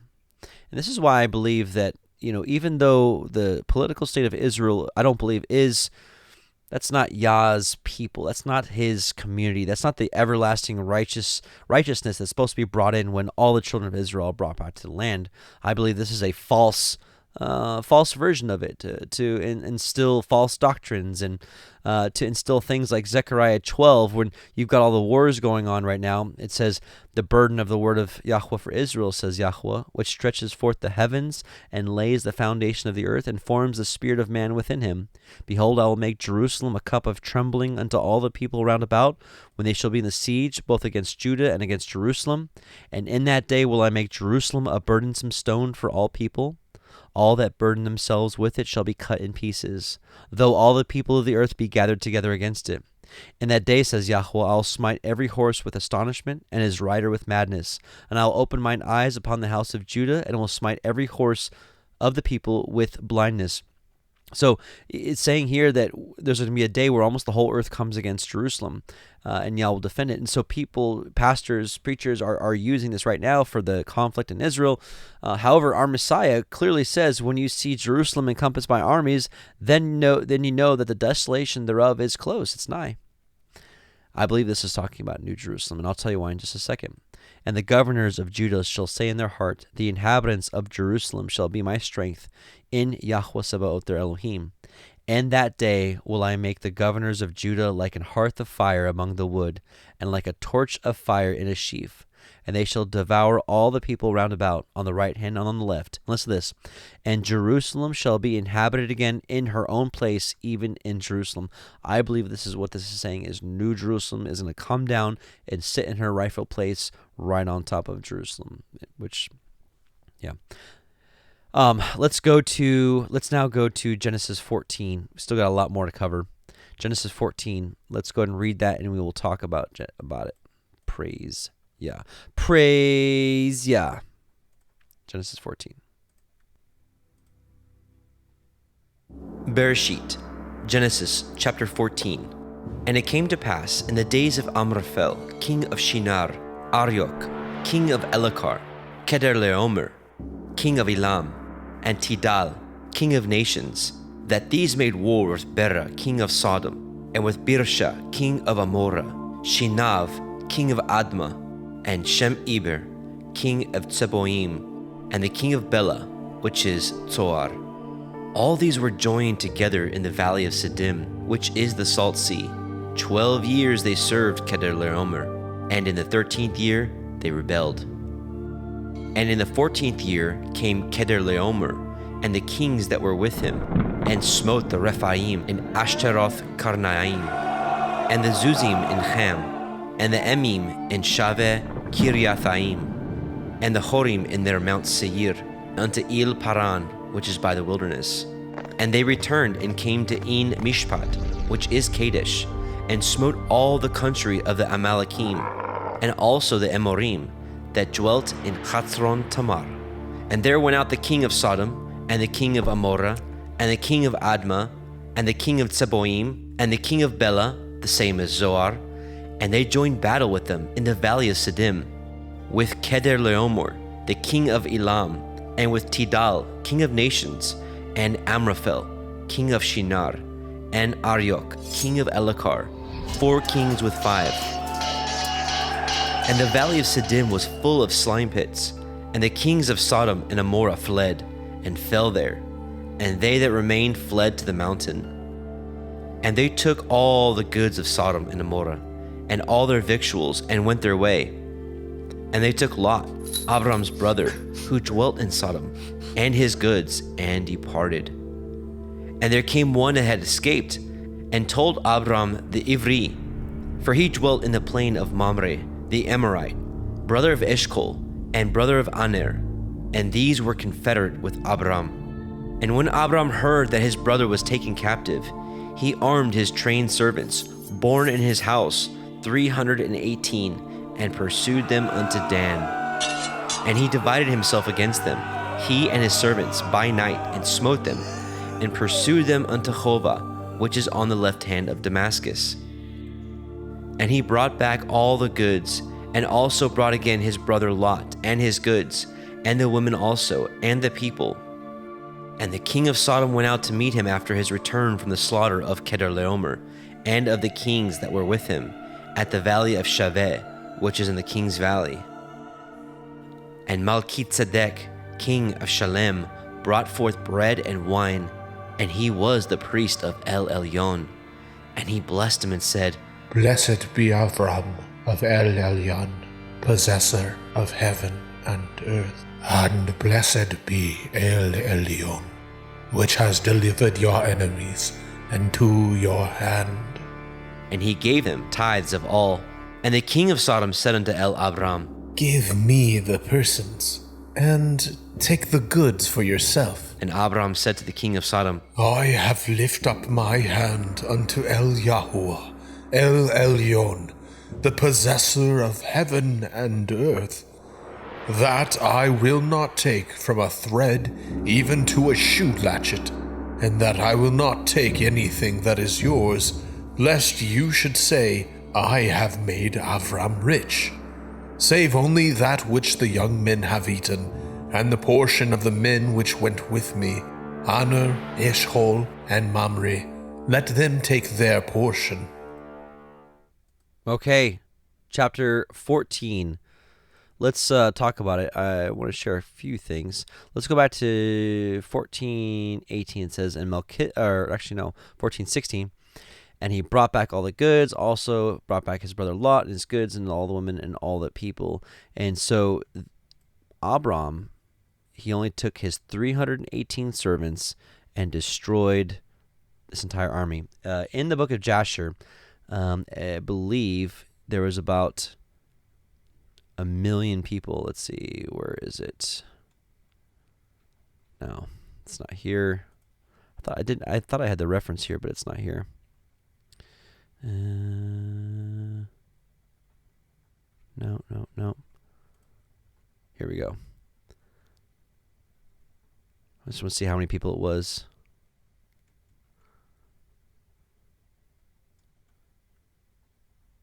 Yeah, here we go. So these kings, which actually Nimrod was one of them. Amraphel is one of Nimrod's other names. Where is it? Amraphel, king of Shinar. This is actually Nimrod himself was part of this. But in any case, they had 800,000 men. So we're talking about 318 men versus 800,000. I mean, I'm just like, what kind of power did Yah give these men? And think about Levi and Shimon, who killed the entire town of Shechem, just them two. So just amazing. And obviously, we know there's going to be coming a time in the end days where Yah is going to have his army, and it's going to be the most amazing force ever. It'll be untouchable. That's why it says, even if all the nations of the earth come against it, they will not succeed. Let's go to verse 18 of Genesis 14. It's talking about Melchizedek. Melchizedek, the king of Salem, brought forth bread and wine. He was the priest of El Elyon. Who is Melchizedek? Some people will say it was Messiah. We know Messiah is now. He is of the order of Melchizedek now. That he is the high priest according to the order of Melchizedek. And I believe that we operate now under his priesthood. That's why Peter says that we are priests to offer up spiritual sacrifices. Messiah being the Melchizedek. However, this Melchizedek order, there was an order to it. That means there were people who held this office beforehand. Paul says that that Melchizedek does not come by mother nor by father. And what I'm saying is, it's not saying that he doesn't have a physical mother or father, but the office of Melchizedek doesn't come from a birth lineage, but from a spiritual one, and it is an office. So let's take a look at Jasher 16, 1 through 12. At that time, Kedorlaomer, let's see, yeah, so we read that part. So about 800,000 men, and they went as they were and smote every man as they found in the road. And the 5 kings of Sodom and Gomorrah, Shinab, king of Admah, Shem-Eber, king of Zeboim, Bera, king of Sodom, Birsha, king of Gomorrah, and Bela, king of Zoar, went out to meet them, and they all joined together in the valley of Siddim. And these 9 kings made war in the valley of Siddim, and the kings of Sodom and Gomorrah were smitten before the kings of Elam. And the valley of Siddim was full of lime pits, and the kings of Elam pursued the kings of Sodom, and the kings of Sodom with their camps fled and fell into the lime pits, and all that remained went into the mountain for safety. And the 5 kings of Elam came after them and pursued them to the gates of Sodom, and they took all that was there in Sodom. And they plundered all the cities of Sodom and Gomorrah, and they also took Lot, Abram's brother and son, and his property, and they seized all the goods of the cities of Sodom. And they went away, and Unik, Abram's servant, who was in the battle, saw this and told Abram all that the kings had done to the cities of Sodom, and that Lot was taken captive by them. And Abram heard this, and he rose up with about 318 men that were with him, and he that night pursued these kings and smote them, and they all fell before Abram and his men, and there was none remaining but the 4 kings who fled, and they went each to his own road. And Abram recovered all the property of Sodom, And he also recovered Lot and his property, his wives and little ones, and all belonging to him, so that Lot lacked nothing. And when he returned from smiting these kings, he and his men passed the valley of Siddim, where the kings had made war together. And Bera, king of Sodom, and the rest of his men that were with him went out from the lion pits into which they had fallen to meet Abram and his men. And Adonizek, or Melchizedek, king of Jerusalem, the same was Shem, went out with his men to meet Abram and his people with bread and wine, and they remained together in the valley of Melech. And Adonizek blessed Abram, and Abram gave him a tenth from all that he had brought from the spoil of his enemies, for Adonizek was a priest before Elohim. So this is Shem. Shem, the son of Noah, was Melchizedek, and I believe that before that Noah was, I believe before that Methuselah was, and I believe before that Enoch was, and I believe before that maybe perhaps Enosh and Seth and Adam. I believe this is a priesthood that started with Adam and continued down. Of course, Melchizedek continued from Shem to Abraham, Abraham to Isaac, Isaac to Jacob, and with Jacob, the blessing of the Melchizedek was split. And it became the Levitical priesthood. Levi became the priest. Judah became the king. And the firstborn went to Joseph. And then it all came back together through Messiah. Messiah rebuilt or reinstated the Melchizedek priesthood that ended at Jacob, or ended after Jacob. Again, the three elements of Melchizedek, the firstborn, priest, and king, got separated with the sons of Jacob and came back together when Messiah came. Hallelujah. Hallelujah. Let's go to Writings of Abraham. Let's go to, 98 through 101. So Paul in the book of Hebrews talks about how he wants to tell you more about Melchizedek, but he's like, I need to once again teach you the very basics. You can't grow. Let's look here.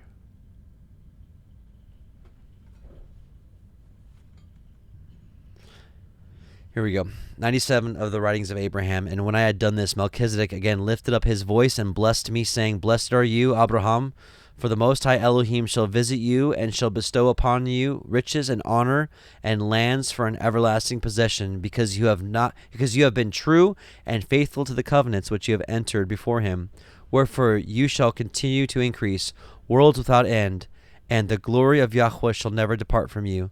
The blessings of your fathers shall rest upon you, and you shall stand at the head, and in you and in your seed after you, those who shall bear your priesthood, shall all the nations of the earth be blessed. Therewith I departed from Melchizedek, rejoicing in his blessing, for he was a man of faith who wrought righteousness, and when a child he feared Elohim, and by his faith he stopped the mouth of lions, and quenched the violence of fire when those of the evil combinations sought to destroy him from off the face of the earth. Therefore, having been approved of Elohim, he was ordained a high priest after the order of the covenant which Elohim made with Enoch, which is after the order of the firstborn, even our father Adam. For this holy order came not by man, nor the will of man, neither by father nor mother, neither by beginning or of days nor end of years, but of Elohim. I believe this is what Paul was talking about when he quoted neither father nor mother. Not saying he didn't have a father or mother, but the lineage doesn't come from that. For it was established in the beginning of the earth by the Ancient of Days, wherefore it is called the order of the ancients. And it was delivered unto men from the beginning by the calling of Elohim's own voice, according to his own will through the voice of his priesthood, unto as many as believed on his name, and were faithful until they had obtained. Behold, these could transcend the veil according to the will of Elohim, and commune with the general assembly and church of the firstborn in heaven, as many as were caught up to be with them. For Elohim had sworn unto Enoch and unto his seed with an oath by himself, that every one being ordained after this order and calling should have power by faith to break mountains, to divide the seas, to dry up waters, to turn them out of their course, to put at defiance the armies of nations, to divide the earth, to break every band, to stand in the presence of Elohim, to do all things according to his will, according to his command, subdue principalities and powers, and This by the will of the Son of the only begotten of the Father, which was from before the foundation of the world. Hello. And men having this faith and coming up into this order of Elohim could be translated and taken up into heaven. This is amazing. Now Melchizedek was a priest after this order, which is the holy order of Elohim. Therefore he obtained peace in Shalom and was called the Prince of Peace. And his people wrought righteousness and obtained heaven, for they sought for the city of Enoch, which is New Jerusalem, which Elohim had before taken, separating it from the earth, having reserved it unto the latter days, or the end of the world. For Elohim had said and sworn with an oath that the heavens and the earth should come together again, and the sons of Elohim be tried even by fire. And thus Melchizedek, having established righteousness, was called the King of heaven by his people, or in other words, the King of peace. And they communed with those in the city of Enoch and in the city of Peleg, and had access to them, and were blessed all their days. Amazing. Absolutely amazing. I'm really glad to share this book with you. I'm sure this book will turn some people away from wanting to listen to the Torah portions, but those that have ears to hear and eyes to see when we read these things can know that this is from the Spirit of the Most High. Also, just another quick nugget about Abraham during this point, just to show you that he was instructed in this order and became the priest. Became a priest. Chapter 9 of Jasher 5 and 6. And when Abram was come out of the cave, he went to Noah and his son Shem, and remained with them to learn the instruction of Yahweh and his ways. And no man knew where Abram was, and Abram served Noah and Shem his son for a long time. And Abram was in Noah's house 39 years, and Abram knew Yahweh from 3 years old, and he went in the ways of Yahweh until the day of his death, as Noah and his son Shem had taught him. And all the sons of the earth in those days greatly transgressed against Yahweh, and they rebelled against him, and they served other Elohim, and they forgot Yahweh who had created them in the earth. And the inhabitants of the earth made unto themselves at that time every man his Elohim, Elohim of wood and stone, which can neither speak, nor hear, nor deliver, and the sons of men served them, and they became their Elohim. Very sad. 14:24 says, let's see, this is the end. Actually, what I want to write here. I just want to read this, Matthew 10:34 through 39. No, we already read that. Why am I reading this again? No, forgive me. Usually my notes are pretty tight. I'm going to fix this before I share this with you. Also, I think it's also interesting that he was given the opportunity here to gain a lot of riches. Abraham was, when he got all the stuff back from Sodom and Gomorrah. That's a lot of stuff. Who carried all that stuff? Anyways, they were like, here, you can take a portion of it. And Abraham's like, I'm good. Lest you could say, that you made me rich. He's like, I'm going to leave that to Yah. Hallelujah. It is storming out there. Wow. My camper is like rocking back and forth. Okay. So I think we're good on 14. Let's go to 15. Bereshit, Genesis chapter 15. After these things, the word of Yahweh came unto Abram in a vision, saying, Fear not, Avram. I am your shield, and your exceeding great reward. And Abram said, Adonai, Yahweh, what will you give me, seeing I go childless, and the steward of my house is this Eliezer of Damascus? And Abram said, Behold, to me you have given no seed, and lo, one born in my house is my heir. And behold, the word of Yahweh came unto him, saying, This shall not be your heir, but he that shall come forth out of your own generation shall be your heir. And he brought him forth abroad and said, Look now towards the heavens, and count the stars, if you be able to number them. And he said unto him, So shall your seed be. And he believed in Yahweh, and he counted it to him for righteousness. And he said unto him, I am Yahweh, that brought you out of Ur of the Kasdim, to give you this land to inherit it. And he said, Adonai, Yahweh, whereby shall I know that I shall inherit it.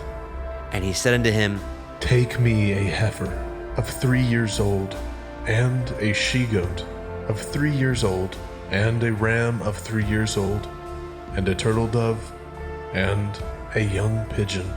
And he took unto him all these, and divided them in the midst, and laid each piece one against another, but the birds he divided not. And when the fowls came down upon the carcasses, Abram drove them away. And when the sun was going down, a deep sleep fell upon Abram, and lo, a horror of great darkness fell upon him. And he said unto Abram, Know of a surety that your seed shall be a stranger in a land that is not theirs, and shall serve them, and they shall afflict them 400 years. And also that nation whom they shall serve will I judge, and afterward they shall come out with great substance, and you shall go to your fathers in peace. You shall be buried in a good old age. But in the 4th generation they shall come hither again, for the iniquity of the Amorim is not yet full. And it came to pass that when the sun went down, and it was dark, behold, a smoking furnace, and a burning lamp that passed between those pieces. And the same day Yahweh cut a covenant with Abram, saying, Unto your seed have I given this land, from the river of Mitzrayim unto the great river, the river Perath, the Canaim, and the Kenazim, and the Kadmonim, and the Hittim, and the Perizim, and the Rephaim, and the Amorim, and the Kenainim, and the Girgashim, and the Yevusim. Okay. All right, chapter 15. Let's talk about it. So, where do we want to start here? Verse 1. How about this? And of course, it's bold here for a reason.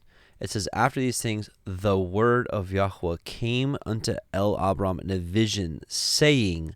So we know we can define the word of Yahweh as we can grab our Bibles or we can open them up and it's like, okay, this is the word of Yahweh. Now, I'm not trying to be silly, but I'm asking, did like a scroll come to Abraham and start talking to the book? This is a living being, the word of Yahweh, and a lot of us already know this. But just to refresh our memories, John 1:1, in the beginning was the Word, and the Word was with Elohim, and the Word was Elohim. Messiah himself, it's in Revelation 19. We'll see that in a second. And it says here, John 1:14, and the Word was made flesh and dwelt among us. So the Word is a living being, and we know that it is the glory as the only begotten of the Father, full of grace and truth. In Revelation 19, it says that that's literally one of his titles. Here we go. And he was clothed with a vesture dipped in blood, and his name is called the Word of Elohim. So the Word of Elohim, the Word of Yahweh, came to Abram. So this is Messiah coming to Abram saying, Fear not, I am your shield and your exceeding great reward. I want to share with you, we know that Messiah in another passage says, before Abraham was, I am. And they went to stone him and whatever. And Messiah goes on to say, before all that, he said, Abraham saw my day and rejoiced. And they're like, you're not yet 50 years old. And thou sayest, are you, oh gosh, what did he say? What does he say?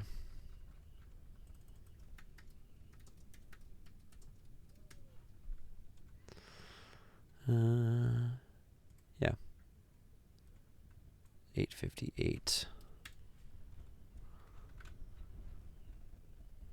Yeah, here we go. He says, your father Abraham rejoiced to see my day, and he saw it and was glad. And then they're like, you're not yet 50 years old, and have you seen Abraham? And then he says, verily, verily, I say unto you, before Abraham was, I am. So either Messiah is a living being that pre-existed Abraham, or he's not. I'm here to say I believe he is. I would like to share. I'd like to share this with you. Here we go.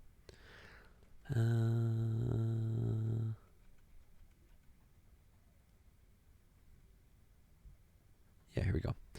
Chapter 143 of the writings of Abraham. As we approach the mountain, this is Abraham and Isaac together Abraham getting ready to offer up Isaac.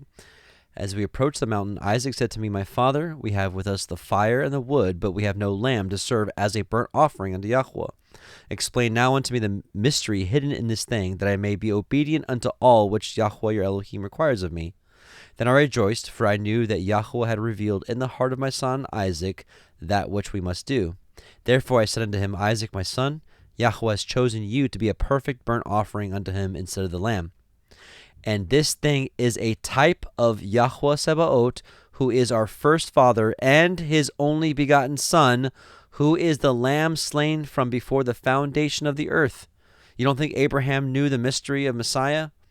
For surely Elohim will offer his only son as a sacrifice upon the cross to atone for our sins and for the sins of the mankind, that all men might be redeemed from the power of death and be brought to stand before the judgment bar of the great Yahweh, to be judged according to their works, that every man might receive a righteous and just judgment, that mercy might have claim upon the penitent, the price of their sins having been paid by the Son of Elohim. Yea, surely, my son, we have been chosen to represent the Father and the Son in this thing. And though I grieve to think of losing you, my beloved, yet I rejoice that we are honored thus to represent Elohim. Abraham saw Messiah's day, and of course rejoiced. And he rejoiced in that even Isaac was chosen to represent the son, and Abraham was chosen to represent the father in that. And then down verse 4 and 5 here of Genesis 15, it says, "Behold, the word of Yahweh came unto him, saying, This shall not be your heir, but he that shall come forth out of your own generation shall be your heir. And he brought him forth abroad, and said, Look now toward the heavens, and count the stars, if you be able to number them. And he said unto him, So shall your seed be." For those of us that know Enoch, we know that this is not just this actually has some substance to it. Like, look at the stars. That's going to be, so shall your seed be. He didn't say like it. It's just, So this is chapter 43 of Enoch. "And I saw other lightnings and the stars of heaven. I saw how he called them all by their names, and they hearkened to him." Psalm 33 says the same thing, that the stars hear the voice of Yah and obey him. "And I saw how they're all weighed in a righteous balance." So they're going to be weighed. So stars, right, are going to be weighed in a righteous balance, according to their proportions of light. Let your light so shine. "I saw the width of their spaces and the day of their appearing, and how their revolution produces lightning. And I saw their revolution according to the number of the angels, and how they keep faith with each other. And I asked the angel who went with me, who showed me what is hidden, What are these? He's literally asking, what are the stars? What are the stars? And he said to me, Yahweh Sabaoth has showed you their parabolic meaning. So literally the stars have a parable, or are a parable. These are the names of the holy who dwell on the earth and believe in the name of Yahweh Sabaoth forever and ever. Literally, the stars represent his people. So when he says, look at the stars and count them, if you be able to number them, so shall your seed be. He's like, literally, the stars are the seed of Abraham. That's what the stars are. And that's how some have more light than others. Some appear at different times. And I find it interesting, too, that when the sun is out, and bright and shining, you can't see the stars because it's overshadowed by the sun. We know that in Malachi 4, Messiah is referenced as the sun. I mean, it's just the brightest thing in creation at this time. And the stars are all little lights. So he's the big, great light. We're all the little lights. When he's shining, you can't see us. However, when he goes on his journey, we're supposed to be the ones, shining the light like the stars do. So it's kind of like it's just a parable in itself. So I find that just absolutely fascinating, and it just gives me a whole new purpose or an understanding when I look up at the stars, and I'm like, wow, this is the seed of Abraham. This is the representation of the seed of Abraham. Genesis 15:6, and he believed in Yahweh, and he accounted to him for righteousness. I want to share a couple other things. Hebrews 11:8 through 9. Faith has action behind it. Faith without any action is not really faith at all. It's just empty words. Hebrews 11:8-19. By faith Abraham, when he was called to go out into a place which he should after receive for an inheritance, obeyed, and he went out, not knowing where he went. By faith he sojourned in the land of promise, as in a strange country, dwelling in tabernacles with Isaac and Jacob, the heirs with him of the same promise. For he looked for a city which has foundations, whose builder and maker is Elohim. Through faith also Sarah herself received strength to conceive seed, and was delivered of a child when she was past age, because she judged him faithful who had promised.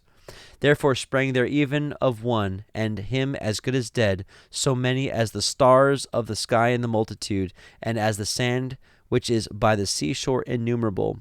These all died in faith, not having received the promises, but having seen them afar off, and were persuaded of them, and embraced them, and confessed that they were strangers and pilgrims on the earth. For they that say such things declare plainly that they seek a country. And truly, if they had been mindful of that country from whence they came out, they might have had opportunity to have returned. But now they desire a better country, that is a heavenly, this is New Jerusalem, right?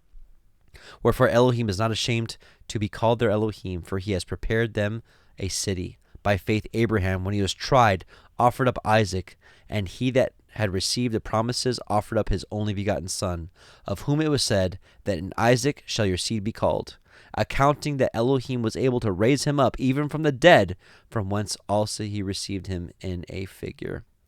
Also Genesis 26:5, because that Abraham obeyed my voice, kept my charge, my commandments, my statutes, and my laws. If we're going to do the deeds of Abraham, it's not just, oh, I believe you, and then not have your actions show. It's, I believe you, and my actions are going to show you that I believe you. James 2:14-26. What does it profit, my brethren, though a man say he has faith and have not works? Can faith save him? He's going to answer that question, and the answer to that question here, the answer is no. If a brother or sister be naked and destitute of daily food, and one of you say to them, oh, depart in peace, be warmed and filled, notwithstanding you give them not those things which are needful to the body, what does it profit? Even so faith, if it has not works, is dead, being alone. Yes, a man may say, you have faith and I have works. Show me your faith without your works, and I will show you my faith by my works. You believe that there is one Elohim. You do well. The devils also believe and tremble. But will you know, O vain man, that faith without works is dead? Was not Abraham our father justified by works when he had offered up Isaac his son upon the altar? Seeing you how faith wrought with his works, and by works was faith made perfect. And the scripture was fulfilled, which said, Abraham believed Elohim, and it was imputed unto him for righteousness, and he was called the friend of Elohim. You see then how that by works is a man justified, and not by faith only. Likewise was also not Rahab the harlot justified by works, when she had received the messengers and had sent them out another way. For as the body without the spirit is dead, so faith without works is dead also. Hallelujah. Last thing on 15 I want to show you. It says he was giving him the borders of the, let's see. He was showing him the borders of the land that he was going to inherit. Where did he give the borders at?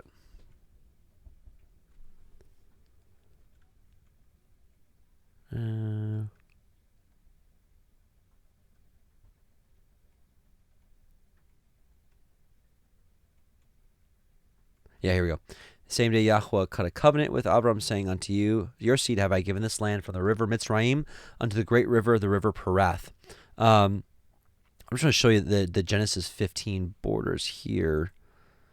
And what I find is kind of interesting is that the size of the Genesis 15 borders is very similar to New Jerusalem. I'm talking like very similar. New Jerusalem would be something like this. So I just have a feeling with Jerusalem being the center, I have a feeling that New Jerusalem is going to plop right on top of these borders here for the Genesis 15, because he says, you will have this land forever. You will dwell in it forever. And so we know that Yahweh does not and cannot lie. Let's now go to 16. Now we're going to have trouble in the household. Yeah. Let's go to 16. Bereshit, Genesis chapter 16. Now Sarai, Abram's woman, bore him no children, and she had a handmaid, a Mitzrite, whose name was Hagar. And Sarai said unto Abram, Behold now, Yahuwah has restrained me from bearing. I pray you, go in unto my maid. It may be that I may obtain children by her. And Abram hearkened to the voice of Sarai. And Sarai, Abram's woman, took Hagar, her maid, the Mitzrim, after Abram had dwelt 10 years in the land of Canaan, and gave her to her man Abram to be his woman. And he went in unto Hagar, and she conceived. And when she saw that she had conceived, her mistress was despised in her eyes. And Sarai said unto Abram, My wrong be upon you. I have given my maid into your bosom. And when she saw that she had conceived, I was despised in her eyes. Yahuwah judge between me and you. But Abram said unto Sarai, Behold, your maid is in your hand. Do to her as it pleases you. And when Sarai dealt hardly with her, she fled from her face. And the angel of Yahweh found her by a fountain of water in the wilderness, by the fountain in the way to Shur. And he said, Hagar, Sarai's maid, whence came you, and whither will you go? And she said, I flee from the face of my mistress Sarai. And the angel of Yahweh said unto her, Return to your mistress, and submit yourself under her hands. And the angel of Yahweh said unto her, I will multiply your seed exceedingly, that it shall not be numbered for multitude. And the angel of Yahweh said unto her, Behold, you are with child, and shall bear a son, and shall call his name Yishmael, because Yahuwah has heard your affliction. And he will be a wild man, his hand will be against every man, and every man's hand against him, and he shall dwell in the presence of all his brethren. And she called the name of Yahweh that spoke unto her, Yuel, see me. for she said, Have I also here looked after him that sees me? Wherefore the well was called Be'er Lachai. Behold, it is between Kadesh and Bered. And Hagar bore Abram a son, and Abram called his son's name which Hagar bore Ishmael. And Abram was 86 years old when Hagar bore Ishmael to Abram. Okay, so now we're in. So now we finished chapter 16. There's a couple things I want to share. Verse 6 here, it says, But Abram said unto Sarai, Behold, your maid is in your hand. Do to her as it pleases you. And when Sarai dealt hardly with her, she fled from her face. So let's. The order of the ancients, the writings of Abraham has some things to be said on this, and I just want to share it with you. We're going to look at chapter 107. Let's go to page 125 of the PDF here. It says, And when I came in unto Hagar in Sarah's bed, she conceived. And when Hagar saw that she had conceived, she rejoiced greatly and began to be lifted up in pride and to despise Sarah. And she taunted Sarah, saying, Surely I am better than you, for in all your years your master has lain with you, you have not conceived. But lo, in this short time I have conceived from the seed of my master. And Sarah was grieved in her heart, and she said unto me, Surely Hagar has wronged me, and you also has contributed to her wrong. For she has spoken despitefully to me in your presence, yet you have done nothing to correct her. But I replied to Sarah, Surely Hagar is your child, for you have instructed her from her youth. Correct her therefore as it seems good unto you. And just here, just a little bit, however, when Sarah attempted to correct Hagar, Hagar grew angry and determined to return to his father's people, wherefore she departed into the wilderness. And just a quick mention. We're gonna mention a little bit later on in the Torah portion cycle that. Come in. All right. Hey, I'm sorry, y'all. Hey, I'm recording the Torah portion. Well, we have some issues. Everybody's tents are blown away. We just need some steak. Okay, hold on, y'all. Give me just 1 second. We've got some issues here. Give me just 1 second. We'll play a song while I do this.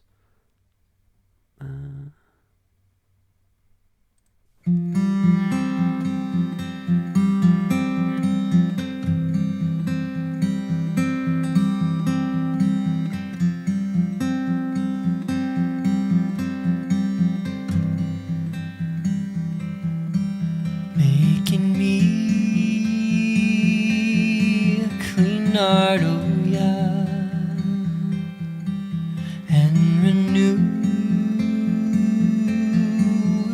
steadfast spirit in me, making me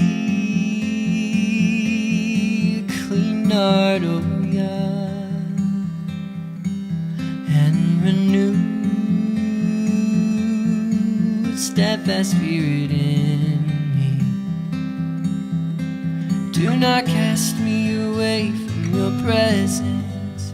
Do not take your Holy Spirit from me. From me.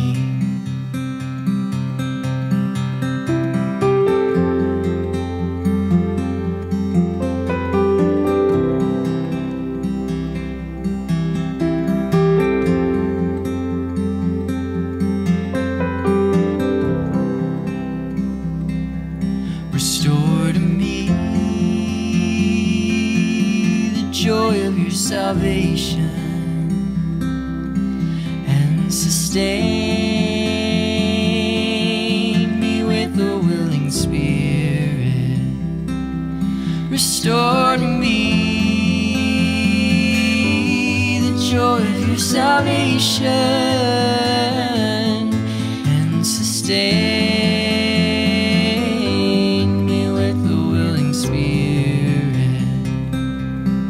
that I may show transgressors your ways, and sinners will turn back to you. That I may show transgressors your ways, and sinners will turn back to you.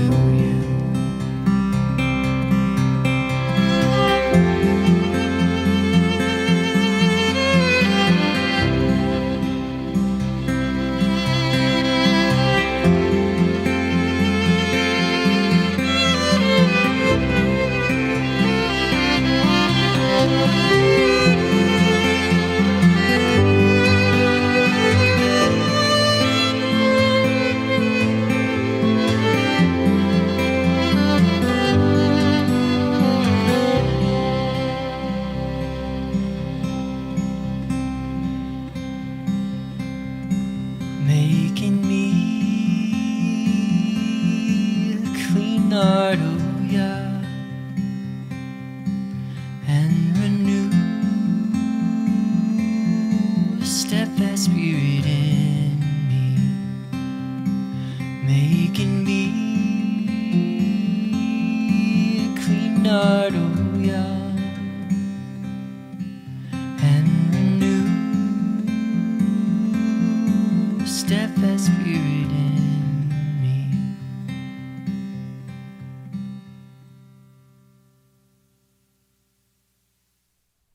Okay, sorry about that. We do have some issues here. My apologies. I need to get this handled. So hey, let's read 17, and then I'm gonna have to finish this up.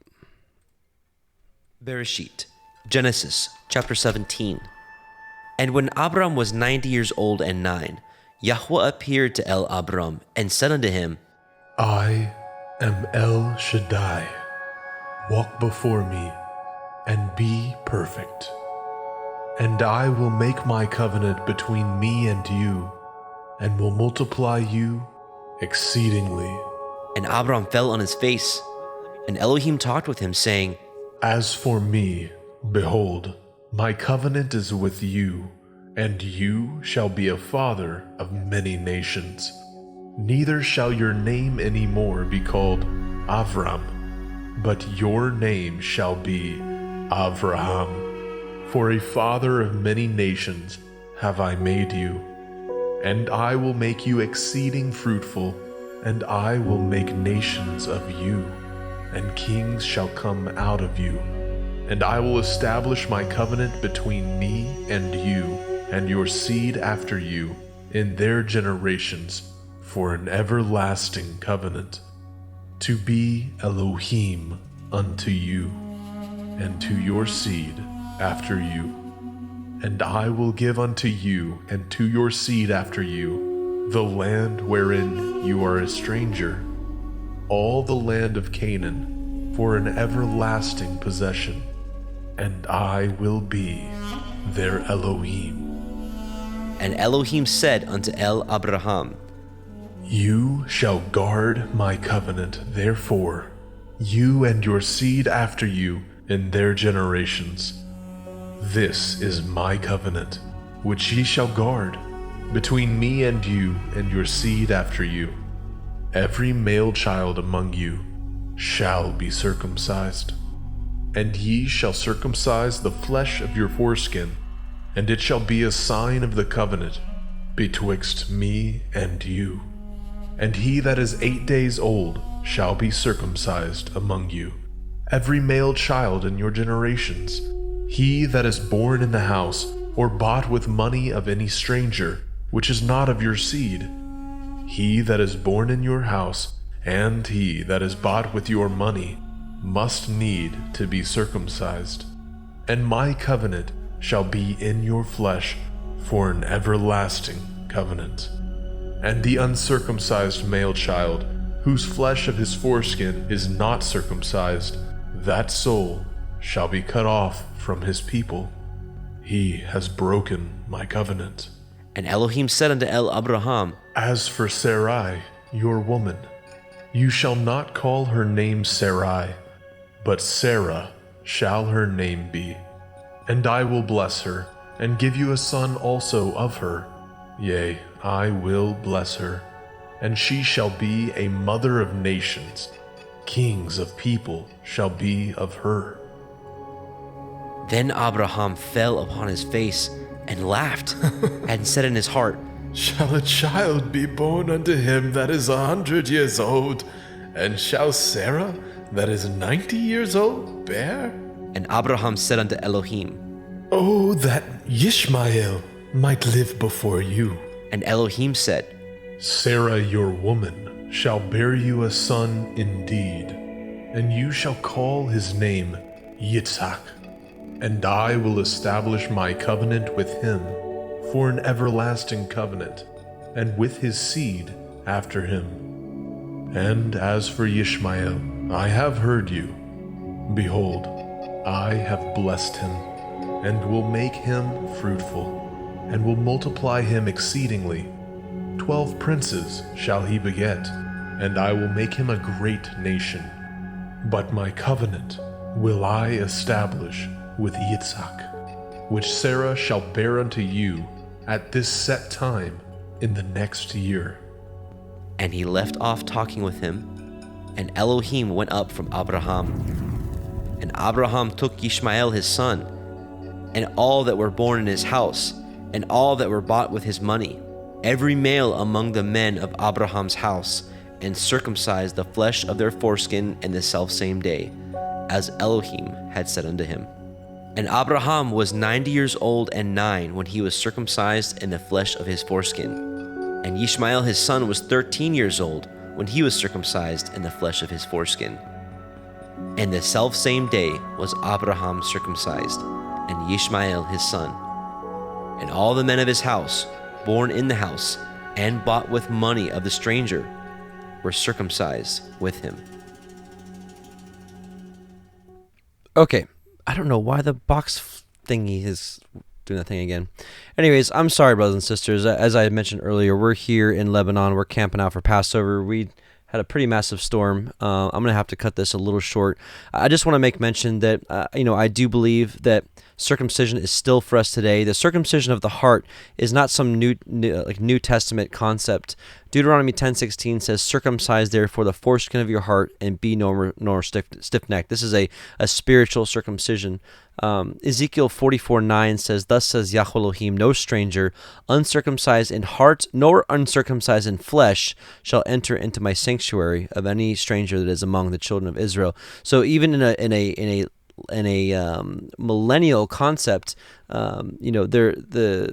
the physical circumcision still exists. From what we understand, of course, the spiritual circumcision comes by believing in the gospel, repenting, being baptized, receiving the Holy Spirit, and really having a heart that turns to Yah. But we believe that the true heart that turns to Yah will read the scriptures, will read the Torah, and read this passage here that says circumcision is forever. It has not been done away with. So There's more I want to say, but like I said, I have to cut it short. So may Yahweh bless you and keep you. Yahweh make his face shine upon you and be gracious unto you. Yahweh lift up his countenance upon you and give you shalom, brothers and sisters. Just a quick announcement. Hebrew Fest, June 20th through the 23rd in Lebanon, same place where we do our feast days.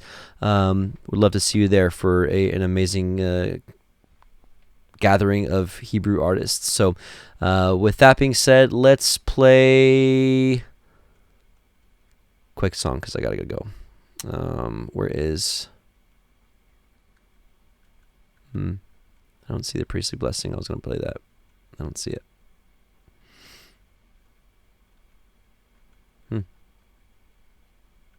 I'll play this one then.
Storm